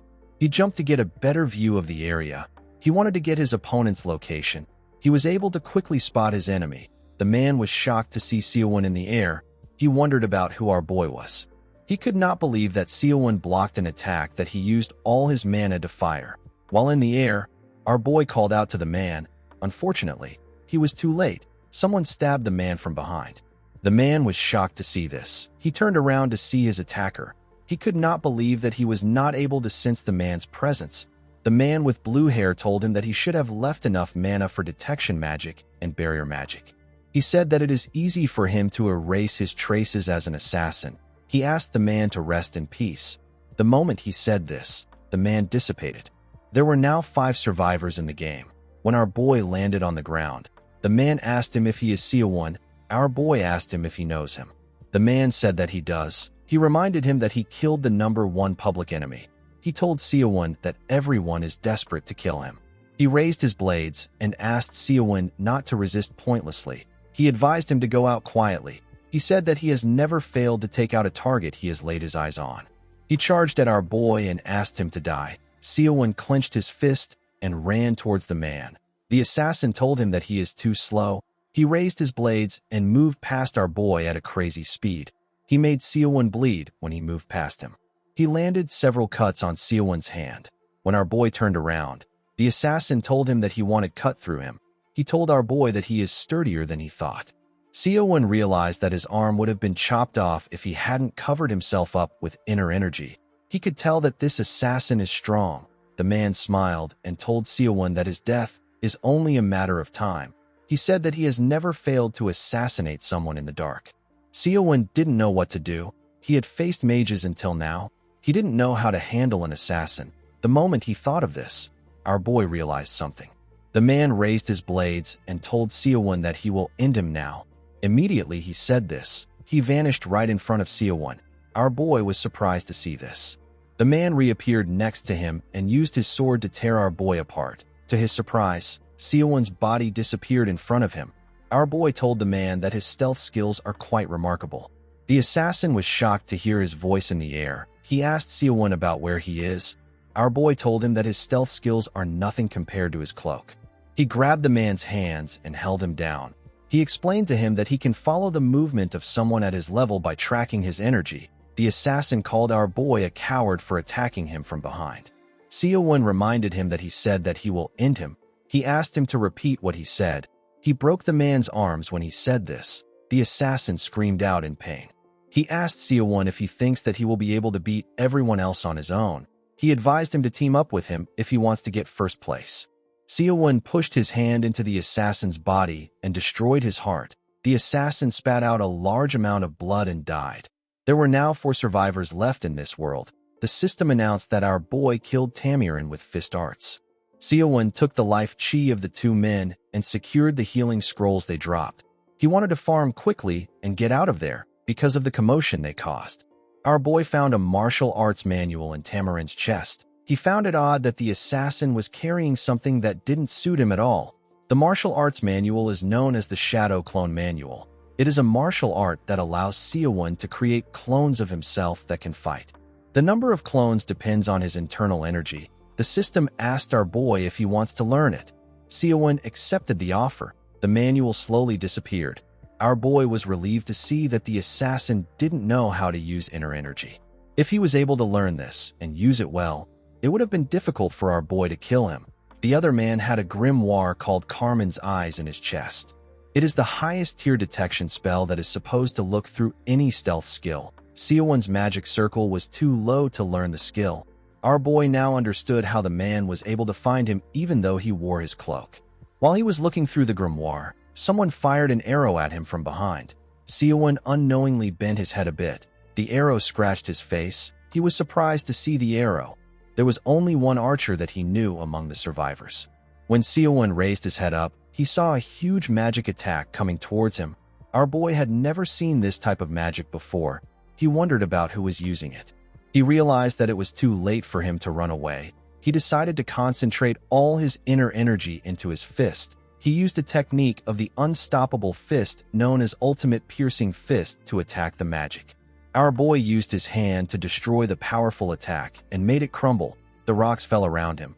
Since 2 attacks came in at once, Seowon was able to deduce that this is a 2-person team. The moment he thought of this, someone appeared behind him and told him that he is quite strong. The man swung his sword at Seowon.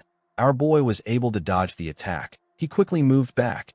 He did not think that there would be 3 people in the group. The swordsman pointed his sword at him and told him that his luck has run out. The swordsman is Kruzen's king. His name is Sunturk. The mage is the demon king's right arm. His name is Chiron. The 3rd person in the group is the divine archer. The last 3 survivors came together to face Seowon. Our boy did not know what to do. Seowon could not believe that he ran into teamers when he almost won.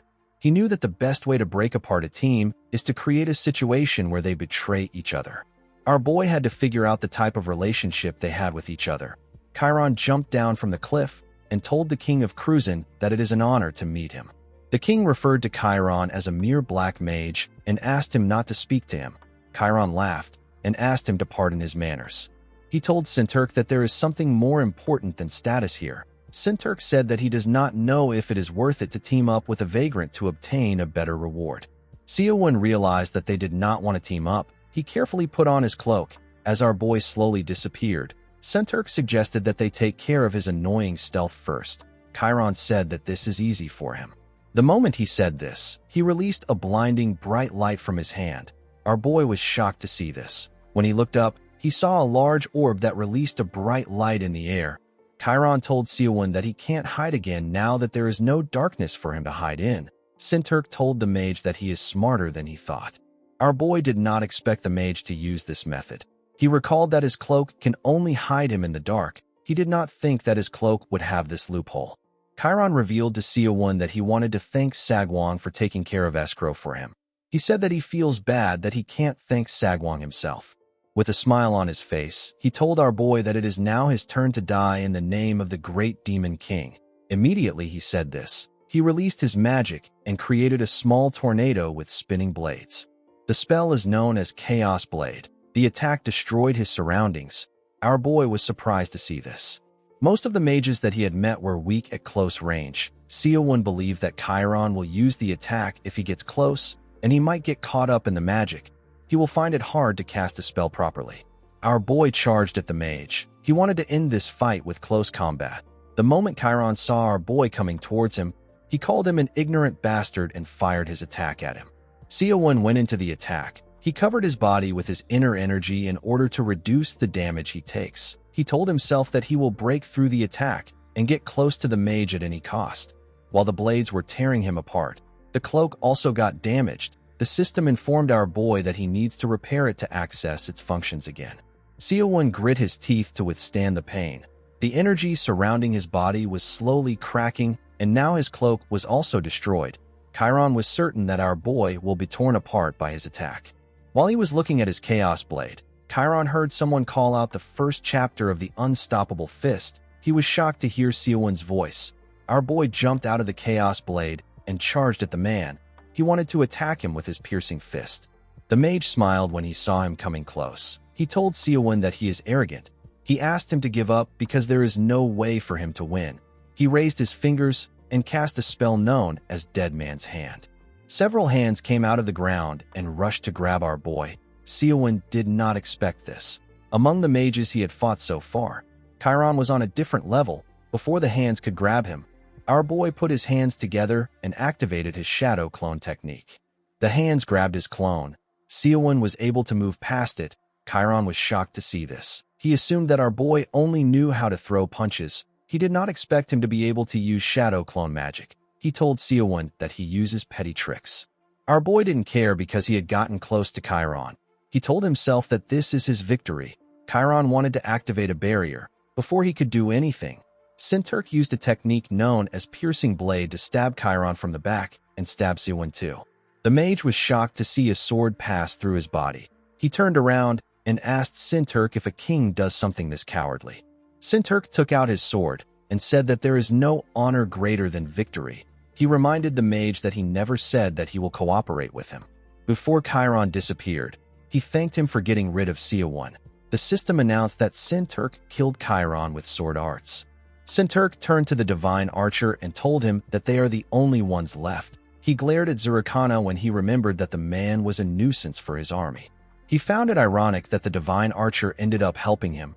Zurikana smiled and told the king that it is too early for him to say this. The king asked him about what he is talking about. The moment he said this, our boy appeared next to him and gave him a heavy punch. The attack broke his armor and sent him flying. He got slammed on a huge rock. Seowon struggled to catch his breath. He told Zurikana that they are the last two. The divine archer thought that our boy died to Sinturk's sword. He realized that it was a shadow clone. Seowon asked him to not talk. He asked the archer to come at him. With a smile on his face, Zurikana said that everyone has such impatient personalities. He told Seowon that he has a more pressing business with Sinturk. Sinturk called our boy a bastard. He told him that he is pissing him off with his antics. He stood up and broke the rest of his armor. He wondered about how our boy survived. He was certain that his sword stabbed Seowon. He commended our boy for destroying an armor made by a master smith of Kruzan. Seowon tore the torn clothes off his body. He told the king that he is also talking too much. He asked him if he is going to fight with the archer or they are going to fight him one at a time. Sinturk told our boy that he will regret making him give it his all. Immediately he said this, he disappeared in front of Seowon. Our boy was shocked to see how fast he was. Sinturk appeared next to him and stabbed him in his arm. He told Seowon that no one can go against his speed. He revealed to him that he is targeting his ligaments. He told him that he won't be able to use this arm again. Sinturk believed that Seowon needed both hands to use his other skills. Seowon could not comprehend what was happening. He thought that Sinturk was a strength-type character. The king moved so fast that he couldn't even feel his energy.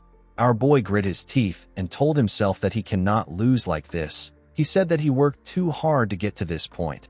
Seowon decided to trust the inner energy within him. He used his other hand to break Sinturk's sword in half. The king was shocked to see what Seowon did to his rapier.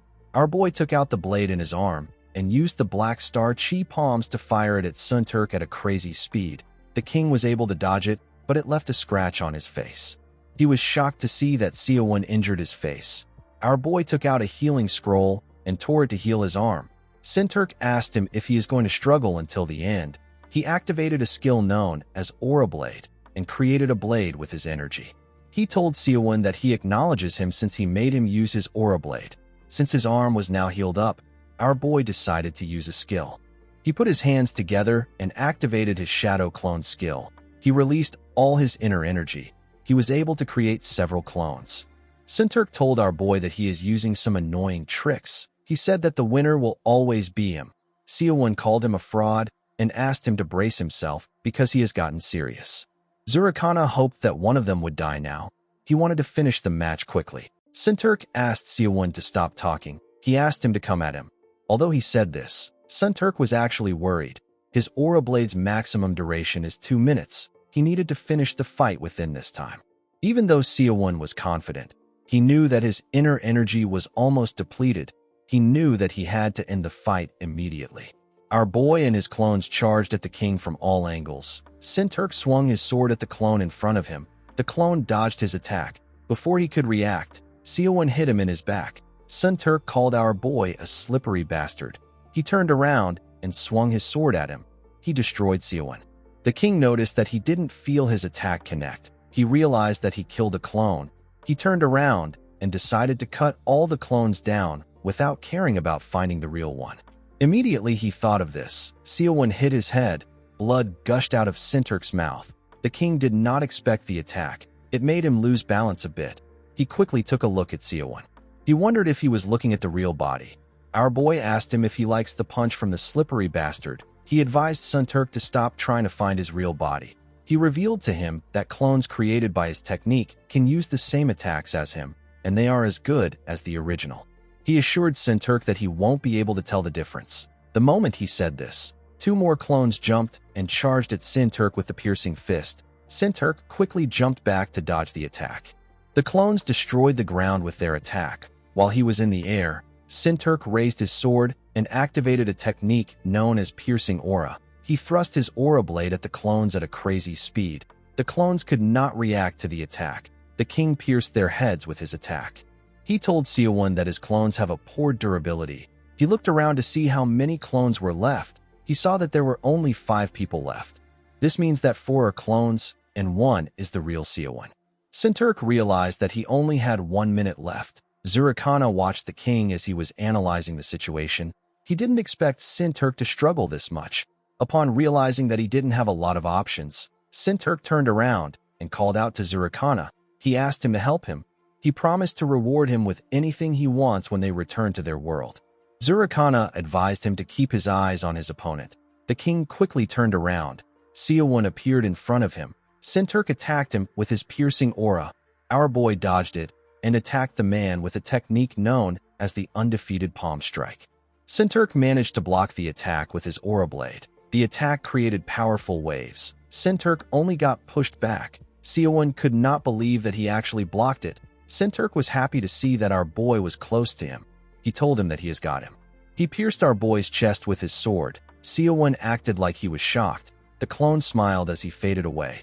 Sinturk was shocked to see that this was also a clone. He believed that our boy has been toying with him since. He laughed and said that this was humiliating. With a look of anger on his face, he told Seowon that he doesn't care about winning anymore. He assured him that he will tear him apart with everything he has.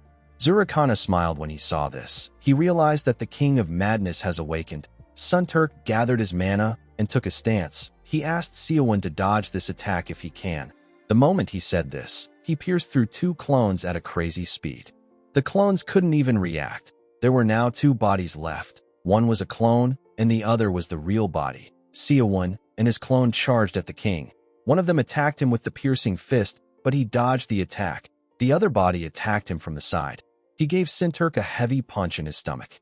The king spat out a large amount of blood. Seowon was relieved to see that his attack connected. Before he could do anything, he got stabbed in the head by Sinturk. Since there was no real sensation in his hand, Sinturk could tell that this body was also a clone. He took out his sword and turned to the last body. He believed that this was the real Seowon. He pointed his sword at our boy. He told him that he will end the fight in a single strike. Seowon didn't say anything to him. He charged at the king. He gave him a heavy kick in his arm. This pushed Sinturk's sword back. The king told Seowon that he is pretty good at hand-to-hand combat. He charged at him and asked him to block his next attack. He activated a technique known as Aura Blade Lightning Form. His Aura Blade grew bigger and brighter. It fired lightning from its body. Sinturk swung this Aura Blade at Seowon. Our boy's leg got caught up in the attack. He grit his teeth to endure the pain. Sinturk smiled when he saw this. Seowon fell to the ground and screamed out in pain.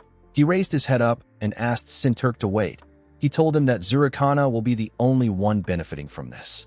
Before Seowon could say anything else, Sinturk stabbed him in his chest with his aura blade. He pressed the blade into his chest. Immediately he did this, his skill got released. The king was relieved to see that the fight ended within the skill's duration. He knew that he would have lost if he was a little slower. The moment he thought of this, Sinturk took a look at his sword. He realized something odd. He realized that he never felt as if he hit a real body.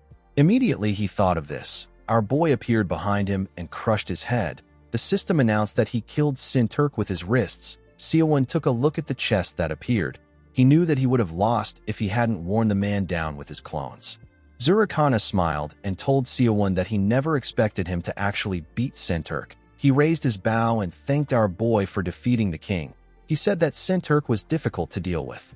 The divine archer smiled when he realized that Sinturk's obsessive competitiveness made him give his all against someone like Seowon, and it made our boy use up everything in his battle against him. He told Seowon that he will grant him the honor he deserves for his valiant struggle. Immediately he said this. He fired his arrow at our boy. Seowon was shocked to see the arrow coming towards him. Before Zurikana fired his arrow at our boy, he absorbed Sinturk's life chi. Seowon was surprised to feel the crazy amount of life chi that the king had. Of course, it couldn't be compared to what he got from Sagwon. Seowon believes that he might be able to take on Zurikana with his current strength. The moment he thought of this, our boy saw Zurikana's arrow coming towards him. He dodged the arrow and activated his shadow clone technique. His clones charged at the divine archer. Zurikana wasn't fazed by the clones. He smiled and fired his arrow at one of the bodies. Surprisingly, the body the arrow hit began to bleed. The arrow hit Seowon in his leg. Our boy fell to the ground, and the clones disappeared. Zurikana moved to the ground with him. He told Seowon that he has to make sure he can't escape this time. Our boy screamed when he heard this. While he was screaming, Zurikana fired an arrow into his hand. This made Seowon scream out in pain. Zurikana fired another arrow into his other hand. He immobilized Seowon. Our boy asked the archer to tell him how he was able to instantly figure out that he is the real one. Zurikana smiled and revealed to Seowon that he actually just made a guess. Our boy couldn't believe what he was hearing. The archer pointed an arrow at his head and commended him for reaching this point. He respected Seowon's tenacity. Our boy asked him to feed his respect to his dogs. While Seowon was shouting at the man, he stopped moving. Zurikana had fired his arrow into his head. The system informed the divine archer that he had killed Seowon with an arrow. Our boy's body dissipated and a chest appeared before the archer. The scene shifts and we see someone watching a video of Zurikana taking out Seowon in another room. It was like a live television for the person. The person watching the video was Seowon. His body was transferred to another room after he died. The system informed him that Cloyd's survival has ended. Our boy could not believe that someone stole his prize after he worked for it. He didn't really feel bad because he also took Sagwong when he was defenseless. The system congratulated him for making it into the top 2. It informed him that he has earned a right to participate in the next game. Our boy was surprised to hear that there will be another game.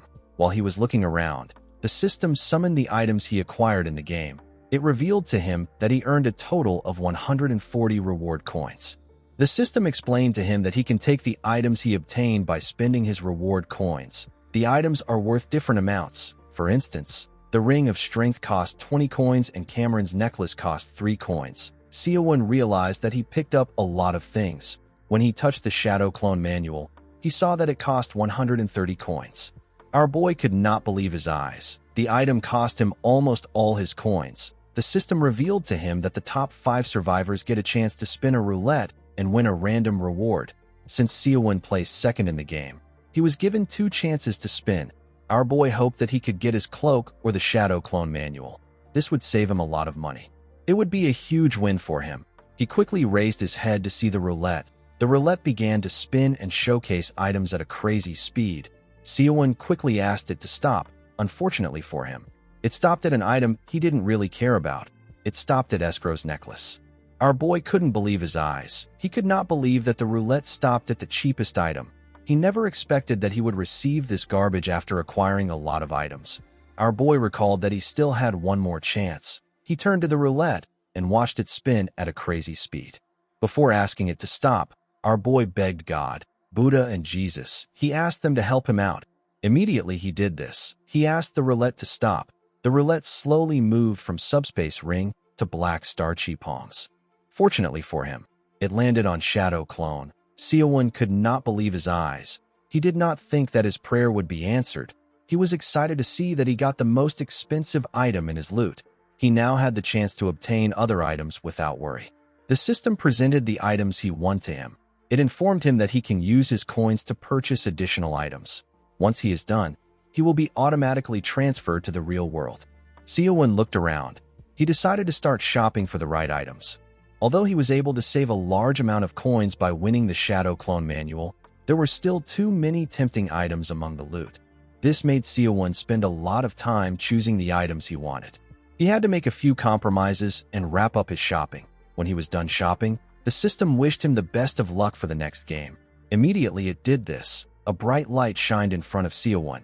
He got sent back to reality in an instant.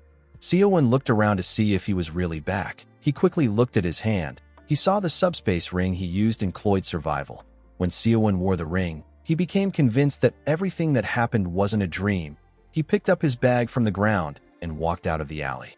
Seowon's first game has now come to an end. Although it didn't seem like he changed much on the outside, our boy could feel a massive change taking place. He realized that his exam was no longer his concern. He took a look at his subspace ring, which he bought for 30 coins. He recalled that another game was going to be taking place. Our boy knew that he had to hurry and get ready for the second one. He promised himself that he is going to get first place in the next game no matter what. Seowon's parents got him a studio apartment near school so that he could return to classes. Seowon was originally supposed to study and prepare to return to the university. However, he now had to change his priorities. He needed to grow stronger with the items he brought back from the game. He didn't want to be a newbie in the next game. He went into his house and dropped his bag on his chair. He sat down in a lotus position and began to meditate. He could feel that his energy core was empty. He wondered if he used up all his inner energy in the final battle, since he couldn't kill anyone here. Seowon decided to cultivate his energy the way the elder taught him. He wanted to recover his inner energy. While meditating, Seowon remembered what the elder said to him. The old man explained to him that it is normal for people to accumulate inner energy through cultivation. He told him that he simply has to focus on his energy core. Once it is formed, he will be able to naturally gather energy over time. This method of acquiring energy is not as fast as absorbing vitality through the white martial physique arts. However, it is possible for Seowon to reach mastery if he makes cultivation a habit. Seowon asked the elder if he will become as strong as him if he keeps training. Dokyeon laughed when he heard this. He told Seowon that he is a really bold person. He said that if a parabil walks like a stork, it will tear its legs. He was basically advising our boy not to overreach beyond his ability. With a serious look on his face, Dokyeon said that Seowon might be a humble parabil or a baby stork that is yet to take flight. After meditating for 4 hours, Seowon became frustrated. He did not understand why the amount of inner energy he has gathered is so little. He opened his eyes out of anger. The situation was quite different from what happened in the game. Seowon knew that it would take him years to feel up his energy core at the rate he is going. He decided not to waste his time. He opened his subspace to organize the items he brought back. He took out the Unstoppable Fist manual from his subspace. He wished that he had gotten a better martial art from the game. He wondered if he had to train this martial art little by little, just like his inner energy. He knew that he couldn't get stronger if he follows this method. The moment he thought of this, the system asked him if he would like to learn the technique. Seowon was shocked to see this. He couldn't believe that the system from the game works in reality. A bright light shined in his room when he accepted the system's offer. His body had absorbed the technique. Seowon raised his hand and used a clean strike. He was even able to use his leg to kick perfectly. Although he learned the martial art, the strength of the skill wasn't as strong as when his inner energy was full. Our boy put his hand into the subspace. He wanted to see the other things he had. He took out Escrow's necklace. He recalled that he got the necklace from the roulette. He remembered that the system told him that the item was made from pure gold. Seowon bit the necklace with his teeth to test if it was really gold. He was surprised to see that it was actually gold. He realized that something like this is worth 10 million won, and yet the system values it at 1 coin. He understood that he could make 100 million won if he brings back 10 more items like this from the next game. Even if it is worthless in the game, it has a completely different value in this world. Seowon took out another item in a bottle known as refined troll's blood. The item is supposed to guarantee a healthy life for a whole year for whoever drinks it. Our boy brought it back because the effect sounded tempting. He knew that he could get any amount of money he wants if he sells this to some rich terminal patient. While looking at the items in his hand, Seowon understood that Cloyd's survival could be a huge opportunity for him. While thinking, our boy felt hungry. He recalled that he only ate the tough jerky strips in the game. He forgot that he was hungry because he was cultivating. He decided to get some real food. Seowon went to a restaurant known as Grandma's Diner. He ordered a one-set meal. He was served a 5,001 meal that he considered a luxury. The one thing Seowon wanted when he was chewing on the jerky was this exact meal. When he ate a spoon of rice, he cried. It had been so long since he had plain white rice. The jerky almost killed him. The owner didn't know why Seowon was acting weird. She reminded him that he came there yesterday. She advised him not to cry because it can ruin his appetite. She told him that a man shouldn't whine. With a nervous look on his face, Seowon told the old woman that the food is just too delicious. He thanked her for making it good. The owner asked him to stop spouting nonsense. She told him that he can ask for more if it is not enough. Seowon realized that the time spent in the game and the time in the real world are completely different. After he was done eating, he thanked the old woman for the meal. The owner asked him to stop whining. She asked him to come again. While on the road, Seowon wondered about when the next game will start. He wanted to gather more inner energy before that time. While thinking, our boy recalled that he brought back something. He equipped the Ring of Strength. He wondered if it works in the real world too.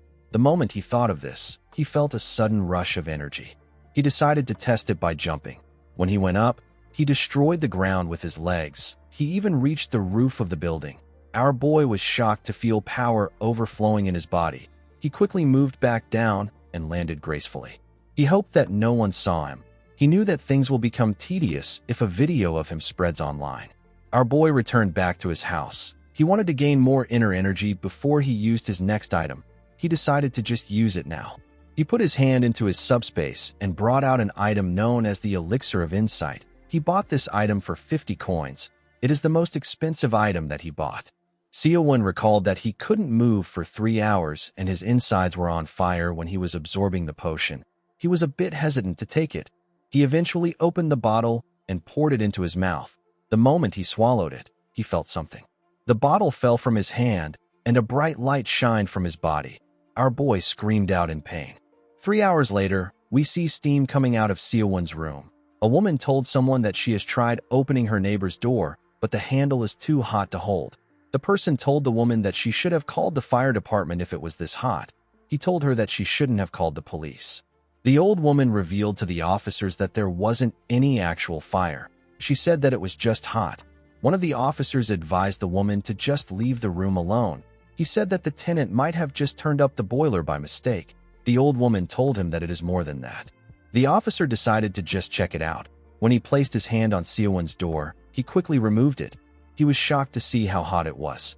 The man and his colleague stepped back. The man asked if there is anyone inside.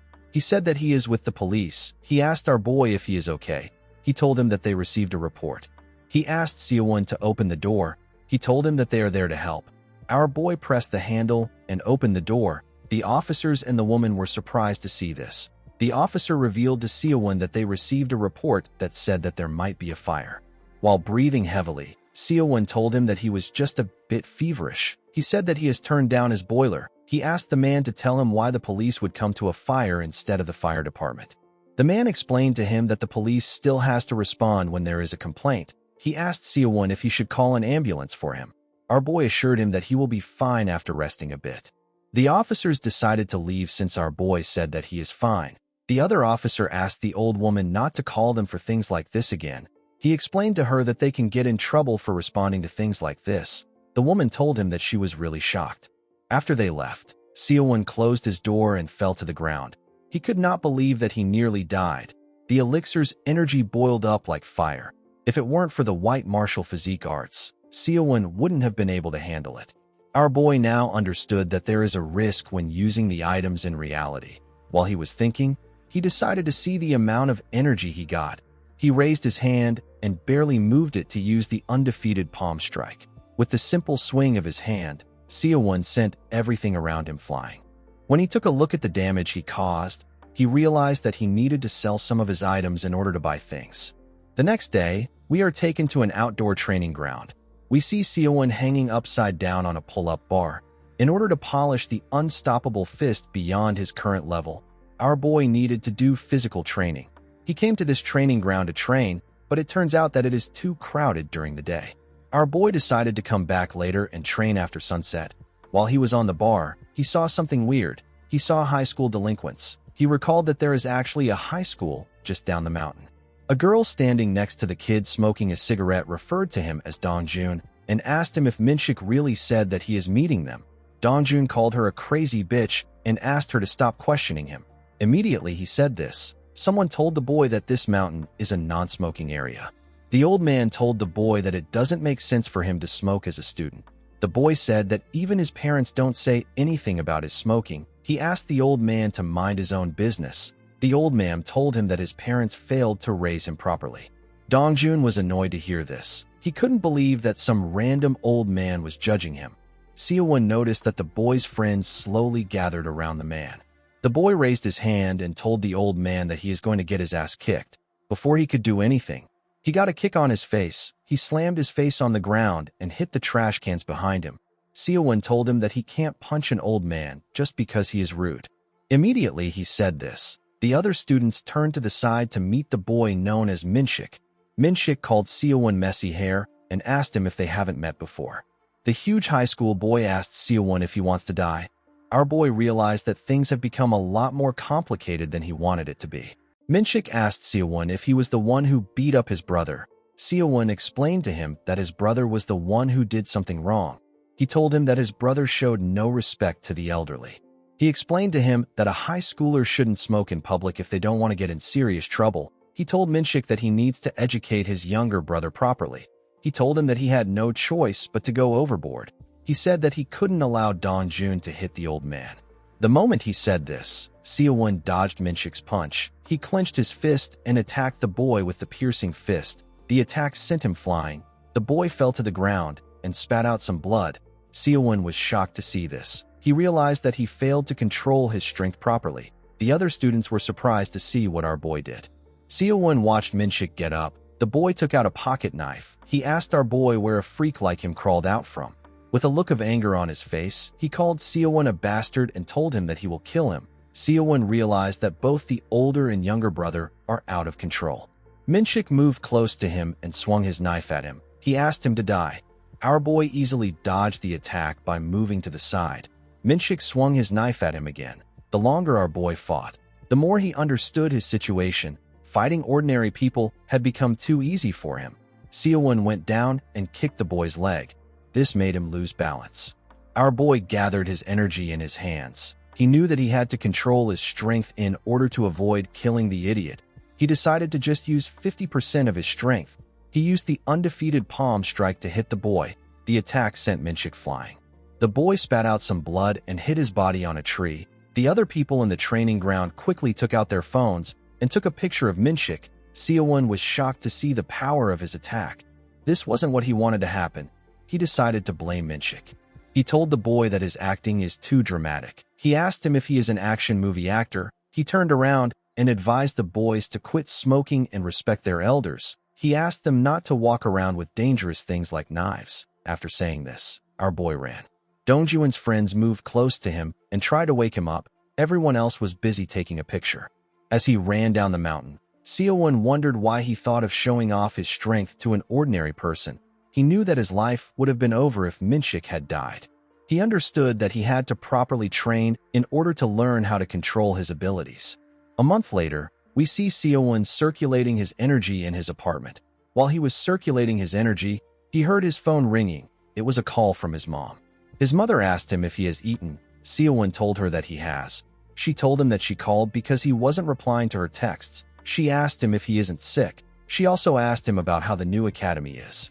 Seo-won told his mother that the academy is manageable. He couldn't tell her that he was practicing martial arts instead of studying. He asked her about how his father's new delivery job is going. His mother revealed to him that his father got into a car accident. Our boy was shocked to hear this. He asked her about how it happened. His mother revealed to him that it happened while he was making deliveries. A car ran past a red light and hit him really hard. With tears in her eyes, his mother told him that she is worried because the surgery costs a lot of money. She was aware that she hasn't been giving her son enough allowance. She told him that she feels bad for what she wants to ask. She asked Seo-won if he still has some money left from his allowance. Seo-won put his hand into the portal and asked her about how much the surgery costs. His mother told him that it costs 2 million won. Our boy took out Escrow's necklace when he heard this. He asked his mom not to worry too much. He said that he might have a solution. He asked her if she is doing fine. His mom told him that she is fine. She apologized to her son for disturbing him when he is already busy studying. Seo-won assured her that it is fine. He told her that he will call her back later. He picked up a bag and put something inside. He quickly went outside. Our boy's parents spent their lives bouncing from one rented apartment to another. His father worked harder than anyone he knew, but his income shrank as he aged. His job was easily replaceable, so he changed workplace often. Seo-won cried when he realized that he was just a classic freeloading child from a poor family. He called himself a hopeless burden with no future. He told himself that he will no longer live like this. He put himself together and went into a luxury store. He showed the attendant Escrow's necklace and asked her to tell him how much he can sell it for. The woman said that the craftsmanship is excellent. She could tell that it wasn't a local item. Seo-won told her that it is an item that has been in his family for 5 generations. The woman said that the styling is definitely not from modern times. Seo-won asked her to tell him how much it is worth. The attendant explained to him that the piece can be worth more than its gold content. She asked him if he is certain that he wants to sell it. Our boy assured her that he is aware that it isn't something he should sell. He explained to her that his father needs the money for emergency surgery. The woman knew that Seowon wouldn't have a certificate of authenticity for an item that is considered a heritage. Our boy told her that the situation is urgent. A while later, we see Seowon step out of the store. He quickly opened his phone to see the amount in his bank. He did not expect the price of gold to have gone up this much. Even after he gives his mom the money, there was still enough for him to use for a while. Seowon looked into the store to see the woman.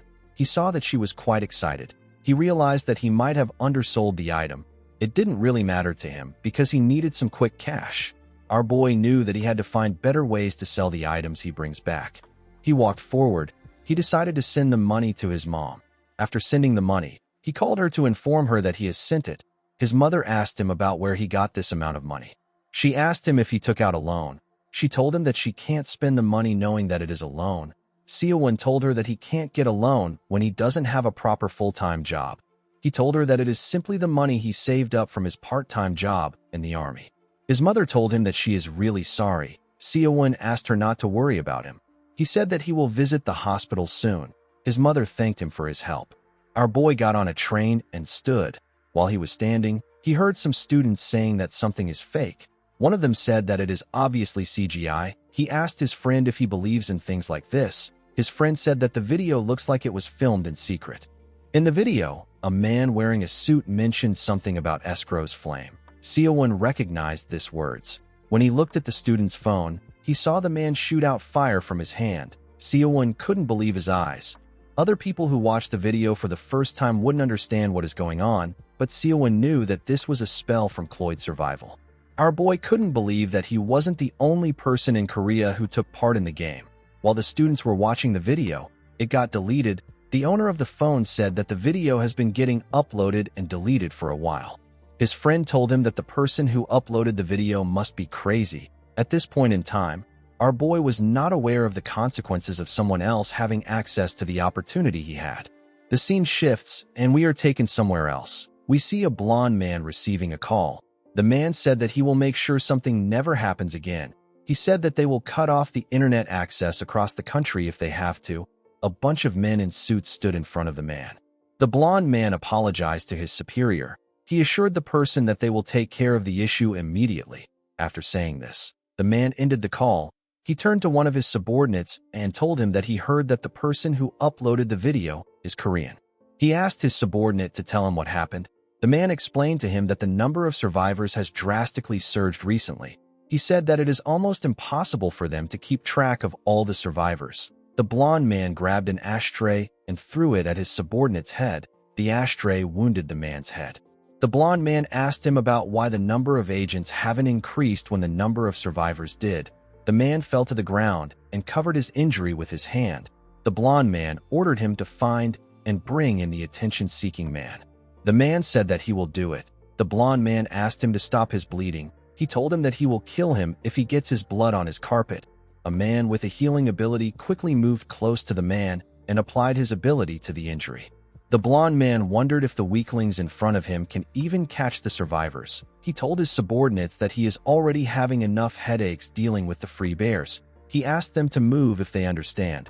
They all accepted the man's order.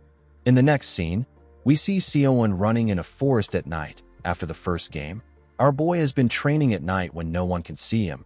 He has been doing this for 2 months. He has gathered a sufficient amount of inner energy, and he has become accustomed to using it.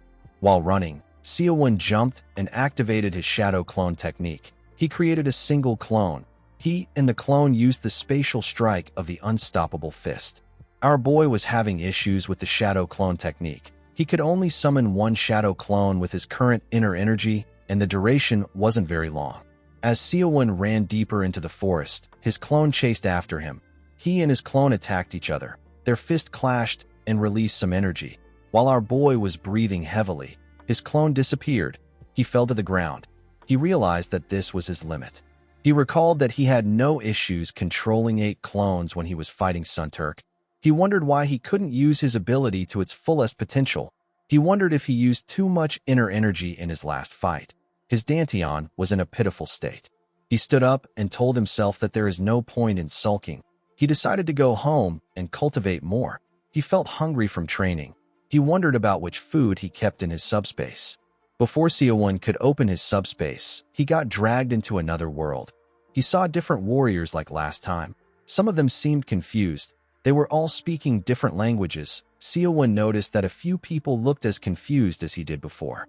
He couldn't believe that he was just getting invited into another game after 2 months. The system appeared in front of him and thanked him for participating in Cloyd Survival. The huge knight statue announced that he will begin the tutorial explanation. Seo-won recalled that the tutorial was skipped last time. He smiled when he realized that there are more beginners in the game this time. While looking around, he saw someone sitting on the statue. He noticed that the person was wearing a uniform. He was certain that this was a high school student. Seo-won did not expect to see someone from Korea participating in the game. The boy stood up and looked around. Seo-won ignored him. He believed that the boy was trying to aura farm for attention. He felt like high schoolers were always doing too much. He could tell that the boy had played this games before. He hoped that the boy wasn't a monstrously strong bastard like Sagwon. While he was thinking, the system announced that the game will commence with 200 players. The game will have the lowest difficulty. The players were asked to get into the top 200. It will take place in the Valley of Cantris. Rewards will be distributed starting from rank 20. Seo-won did not like the game. If 200 people pass and 200 people are participating, there is no risk of failing. Since there was no risk of failing, Seo-won decided to play like a psycho. After the statue explained what he already knew, something very surprising was announced. The system announced that the game is a duo game. Seo-won was surprised to hear this. He didn't know why it wasn't a solo game. The statue advised the people to find someone they like and conduct a duo registration. He said that the game will continue until one team is left alive. Even if one player lives till the end, both players in the team will be rewarded. The statue told the players that they will be forced to play the game solo if they don't create a team in 5 minutes. Seo-won believed that the game became a duo game because there are more people in this game than last time. He noticed that everyone there were just meeting each other for the first time. He wondered about what they believed in to form a team. He knew that he could get a deadweight as a teammate if he chooses wrongly. He remembered the boy from earlier. Since he didn't look like a beginner, Seo-won believed that he would be useful. When he turned to the statue, he saw that the boy was gone. Our boy didn't know when he moved. He wondered if he already went to find a teammate. Our boy decided to form a duo with anyone. He walked up to a knight and asked him if he would like to form a duo with him. The system informed him that the knight is already in a duo. Seo-won quickly went to meet another person. The system told him the same thing. All the people around him were already in a duo. Our boy was certain that there were people who haven't found a duo. Unfortunately, he didn't know how to find them in this crowd. While he was looking around, the system announced that Cloyd Survival will be starting soon.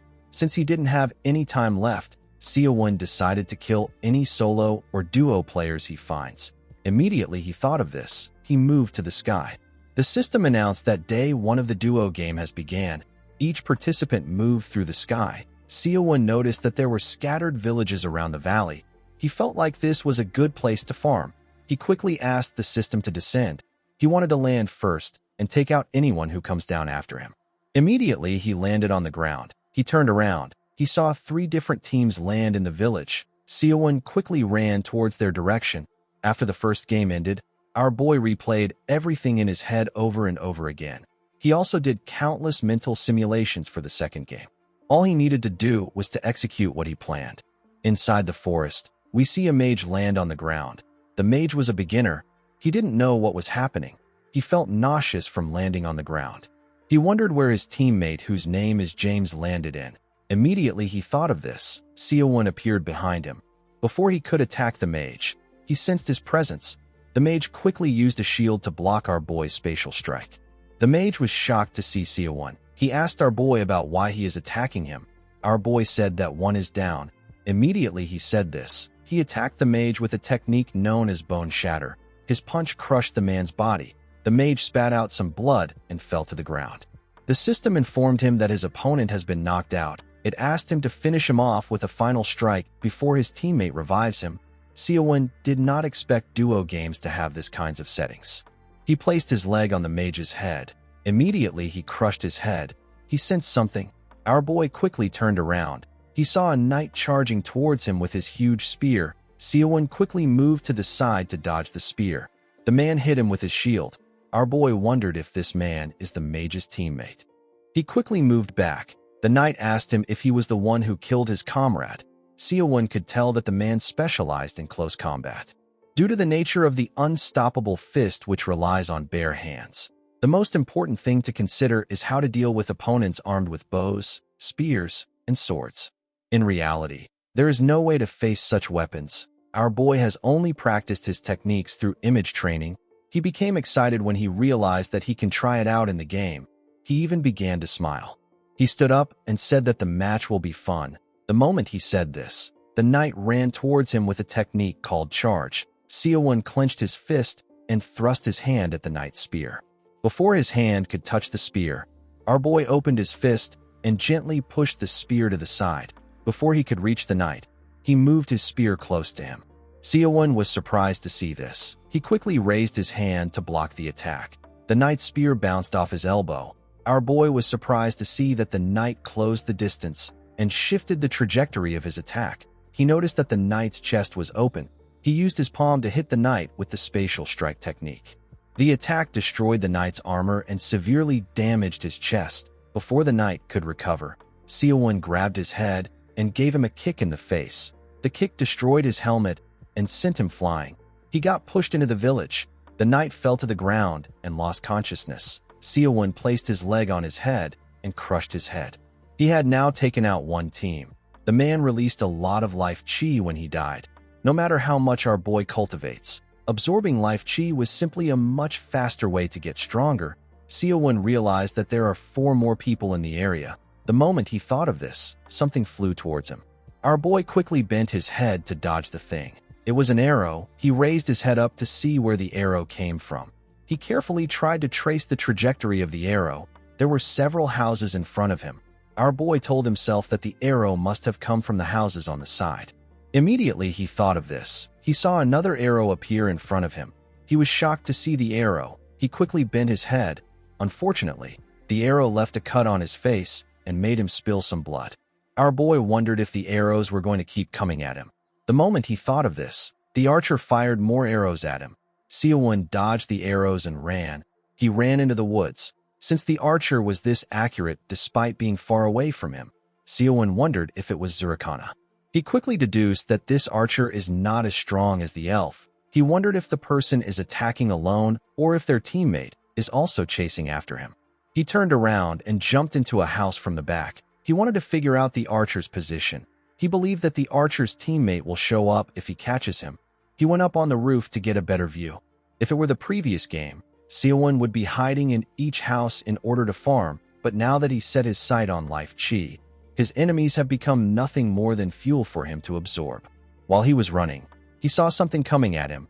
3 arrows were coming at him at the same time. One of them pierced through his head. Seo-won couldn't believe his eyes. Fortunately, it was just a clone. The clone disappeared in the air. The archer watched this from the window of one of the houses. He did not understand what was happening. He was certain that he hit our boy. He did not know how he vanished. The moment he thought of this, someone kicked him in the face. He spat out a large amount of blood. The person turned out to be Seo-won. Our boy gave the man a kick that sent him flying. The man slammed his back on the door. Seo-won landed on the ground. He noticed that he couldn't see the archer. He was certain that he hit the man. He did not know where the man disappeared to. Oddly enough, the archer was right in front of him. He picked up his bow and moved past Seo-won. The moment he did this, our boy realized that the man could be using the night cloak. The archer jumped out of the house and turned to fire his arrow at Seo-won's back. Before he could do anything, our boy looked down and saw his shadow. He quickly dodged the attack by moving out of the way. The archer moved towards the ground. Seo-won realized that the man got behind him and escaped through the window. The archer glared at him when he landed on the ground. He quickly began to run. He entered the sunlight and became visible. Seo-won told him that he cannot escape easily. Immediately he said this. He jumped out through the window and ran after him. While the archer was running, Seo-won landed in front of him. The man was shocked to see him. Our boy told him that he made a mistake by coming at him in broad daylight with the cloak. He told the archer that he could have reached the top if he just hid with the item. He asked the man to die and give the cloak to him. The moment he said this, an elf appeared and told him that he has said enough. The elf took out his daggers and apologized to the archer. He said that he chased after Seowon, but he couldn't catch up to him. He said that our boy is faster than he looks. The archer told the man that he is supposed to protect him at all costs as his ally. The elf told his teammate that he didn't see Seowon's teammate. The archer told him that he doesn't care. He said that they need to kill our boy. Seowon realized that he should have killed the archer quickly and taken out the other man. Now he had to face the two of them at the same time. He smiled when he realized that he made a mistake. He recalled that he is the one who actually has more numbers on his side. Immediately he thought of this. The elf charged at him. The archer also fired an arrow at him. Seowon dodged the arrow. It moved towards the elf. The elf quickly used his daggers to block the arrow. Seowon put his hands together to create something. He then ran into an alley. The archer called him a slippery bastard. He fired 3 arrows at our boy. The arrows hit Seowon in his back. The archer smiled and said that our boy got shot by a talented archer. He said that he never misses. While he and the elf were looking at Seowon's body, we see the actual Seowon appear above them. The archer, whose name is Alex, said that he has finally gotten our boy. The moment he said this, our boy landed behind him. He told him that he is arrogant. The man was shocked to see him. He didn't understand how Seowon got behind him.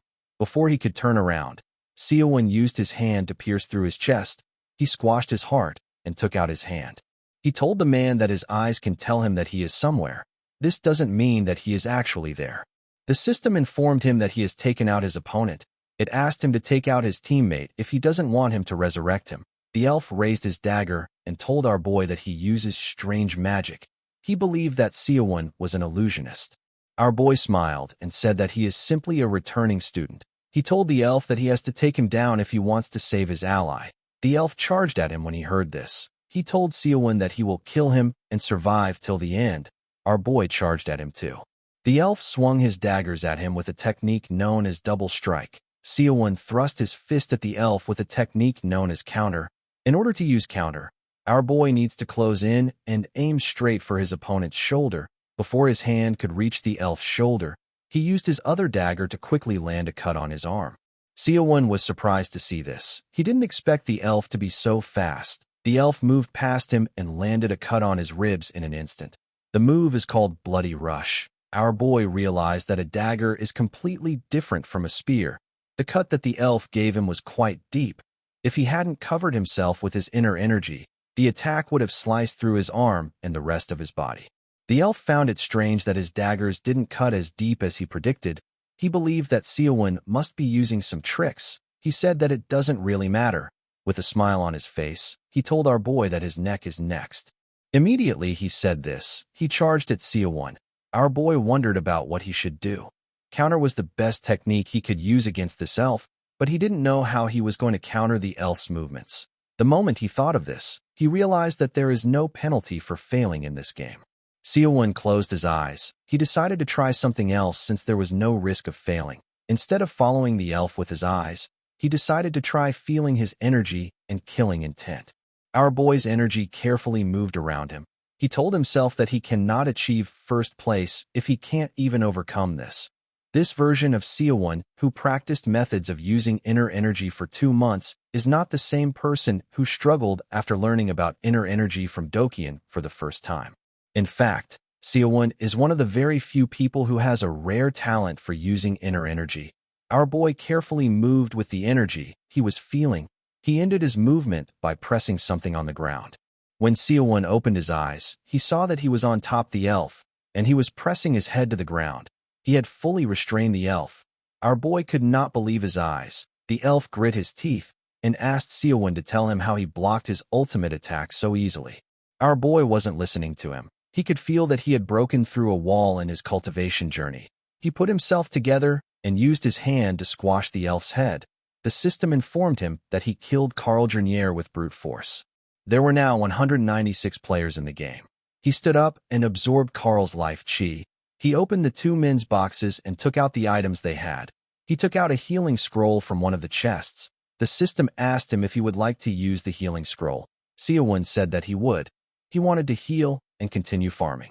After getting healed, our boy took a look at something and asked himself about why he always gets worked up and messed things up. He was looking at the night cloak which Alex possessed. The cloak was now damaged. The system informed him that the night cloak has lost its function. It told him that he needs a craftsman with special abilities or a special scroll to repair it. Seowon knew that it would have been easy for him to get to the top if the cloak wasn't damaged. He put the cloak into his subspace. He decided to look at the other items he got. He took out a longbow that belongs to Alex. The system informed him that the item is known as the lightning-struck cottonwood bow. It allows its user to shoot arrows containing faint lightning energy. Our boy recalled that he couldn't feel any lightning from the arrows the archer shot at him. He put the longbow away and took out a manual known as the multi-shoot skill book. The skill allows the user to shoot multiple arrows at once. Seowon realized that Alex wasn't originally an archer, he just learned how to shoot in the game. Our boy decided to try out the skill since he learned it. He took out the longbow and fired multiple arrows at a building with a single shot. Seowon realized that this longbow was much better than the crossbow he picked up in the last game. He knew that this longbow will be useful. Our boy recalled that there was one more team in this region. He decided to rest and farm before chasing after them. He went into a house to search for items. While looking around, Seowon wondered if there were only junk items there, because the place is filled with village houses. He wondered if he could find something similar to the night cloak. While thinking, he saw something through the window. He saw a watchtower at the center of the town. Our boy knew that these kinds of places are usually the best farming points. He quickly went to the tower and opened the door. Since the tower's door was closed, Seowon believed that no one has come there yet. He decided to start looking around. He quickly closed the door in order not to draw attention. While climbing the stairs, Seowon prayed that something good would come out. He wanted to get a night cloak or rings that increase his strength. When Seowon arrived at the top, he realized that there was nothing in the building. He punched the wall out of anger. Sometimes everything goes as planned in the game, and sometimes things just don't go well for Seowon. While he was fuming in anger, our boy saw a duo running around. He wondered if they had anything good on them. He knew that it will be difficult for him to face them alone if they have good items.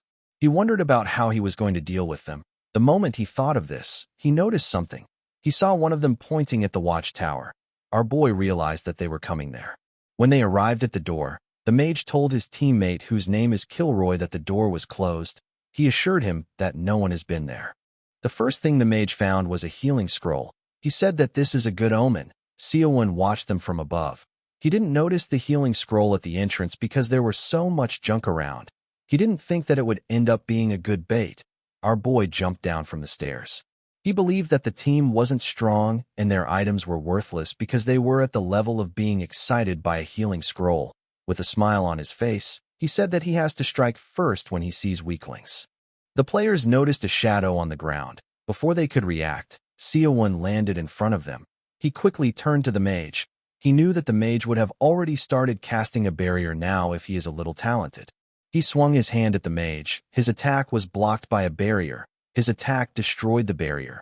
The mage was shocked to see that Seowon attacked him. Our boy decided to end him with his next attack. The mage raised his hand and activated a spell known as Escrow's Flame. He fired his attack at Seowon. Our boy dodged the attack by jumping. The flames hit the mage's teammate. The huge man with an axe was annoyed by this. He asked the mage to tell him what he is doing.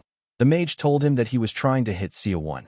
While Kilroy was trying to put out the fire, our boy landed behind him. The man and the mage turned to him. Kilroy asked the mage if Seowon is alone. The mage told him that our boy would have attacked with his teammate if he had won. Kilroy raised his axe and said that they can kill him. He swung his axe at our boy. Seowon easily dodged his axe. He carefully moved away from Kilroy. Kilroy was annoyed to see this. He told our boy that he will kill him. Immediately he said this. He made a huge swing. Seowon dodged the attack by jumping. Kilroy's axe hit his teammate. His axe hit the mage in his ribs. The mage asked the man about what he is doing. Kilroy became scared. He told the mage that he didn't do it on purpose. He told him that he was trying to attack our boy. The mage told him that he understands. He asked the man to take out the axe. Before the man could do anything, Seowon appeared behind the mage. He attacked his head with a technique known as Crushing Strike. The attack crushed the mage's head. Our boy thanked the warrior for letting him get the last hit. The warrior was annoyed to hear this. He believed that Seowon was mocking him. He ordered his armor to come off. Immediately his armor came off. The man's body grew bigger. Seowon wondered if Kilroy had a weight debuff on his armor. The man looked like he was a strength-type player. Our boy wondered if he will be a little faster now. Kilroy swung his axe at him with a technique known as smash. Seowon jumped and dodged the attack. The warrior's axe destroyed the ground. The warrior quickly raised his head up to see Seowon. Our boy attacked him with a bone-shattering technique known as straight kick. He hit the warrior in his neck with his kick. The kick heavily injured the warrior, but he was still able to move. He told Seowon that he can't stay in the air forever. He told him that he still has to step on the ground. Immediately he said this. He swung his axe at Seowon while he was in the air. His attack went through our boy and destroyed a small part of the watchtower. Seowon had to admit that Kilroy's strength is remarkable. He disappeared in midair and landed on the ground. The attack didn't touch him at all. He asked Kilroy if he believes that he can catch him with just brute strength. The warrior told Seowon that he wants to see if he will run his mouth after he is dead. The moment he said this, he swung his axe at our boy. Seowon bent his head to dodge the warrior's axe. He quickly attacked him with the piercing fist. Kilroy blocked the attack. He said that a worm like our boy will squirm when someone steps on him. While he was talking, we see the real Seowon behind him. The Seowon that landed in front of the warrior was a clone. Our boy turned around and asked the man to keep fighting his clone. He called him a stupid bastard. He walked out of the tower. When he got outside, Kilroy heard his footsteps. He was surprised to see that Seowon was outside. He wondered about when he got there. Our boy looked up. He saw that Kilroy had heavily damaged the building with his attacks. He raised his leg and asked the warrior if he isn't curious about what will happen if he does something. Immediately he said this. He kicked the wall with a large amount of strength. The warrior asked him about what he is doing. He asked him if he doesn't know that there is someone else inside. The moment he said this, he turned around and saw Seowon's clone slowly fading away. Kilroy quickly begged our boy to save him. Seowon turned around and let the building crumble on Kilroy. The destruction caused a large explosion. Immediately he got out of the dust. Seowon wondered if he will be awarded the kill since he didn't directly kill the man with his hands. He killed the warrior this way because he thought it would be fun, but it doesn't benefit him if he doesn't get the kill. Our boy called himself an idiot. After the dust cleared up, the system announced that there are now 194 players. When Seowon moved close to the rubbles, the chests appeared in front of him. He found it interesting that the chest appeared separately from the corpses since there was no space for them to spawn near the bodies. Our boy knew that he would have wasted the whole day digging around to find the chests. He decided to start looting. He took out an item known as Glove of Strength and wore it on his hand. The glove slightly increases the wearer's strength. This glove was the only useful item Kilroy had. When Seowon opened the mage's chest, he was shocked to see what was inside. There were even items that he hadn't seen before. He got a magic explosion scroll. The scroll can be detonated using magic. He got an item known as Cursed Brooch. He also got a Philosopher's Stone and a fragmented secret manual. The manual's true name will be revealed once all 8 pieces are collected. After taking what he wanted, he decided to leave the area. He was aware that he had caused a lot of commotion in this place. He wore a robe known as the Mage's Robe. The item blocks wind and rain, but it offers no defense. Seowon took a look at a map. He noticed that the restricted zone is starting to close in. He knew that there will be a few people that have made it to the other side by now. He decided to check the center of the map and head over to the other side. He checked the rest of the houses for items, but there was nothing worth taking inside. He decided to move on in order not to waste time. The center was quite far. However, since our boy had gotten used to using chi, he traveled at a much faster pace than he did in the last game. While he was running, the system informed him that he has entered a monster spawn zone. It explained to him that there are specific zones where monsters appear on certain maps. It told him that the types of monsters that appear vary widely. It informed him that boss monsters appear in certain maps. If our boy is able to successfully hunt the boss monster, a special item will be dropped. Seowon realized that he will have to face more things other than werewolves. He wondered why the system never told him about this in the first game. The system revealed to him that there are also buff monsters in the game. Buff monsters grant players special buffs for a limited time. After hearing the system's explanation, Seowon looked around. He realized that he is almost at his destination. The moment he thought of this, he heard a loud sound. He quickly covered his ears. He wondered if it was a monster. In another part of the forest, we see 2 players standing in front of some monsters. Some of the monsters were flying while some were on the ground. The mage told the swordsman that he will tie the monsters down. He told him that they need to fight as defensively as possible. The The swordsman thanked the mage for his support. He charged at the monsters. While they were fighting, our boy watched them from afar. He did not expect to see a mage and a martial artist fighting together. He raised his longbow and said that he will start things off by taking one of them out. Immediately he said this, he fired his arrow at them. Guys, we have come to the end of our video. If you guys want more of this recap, let me know in the comments section. Don't forget to like and smash that subscribe button for more recaps. See you guys later.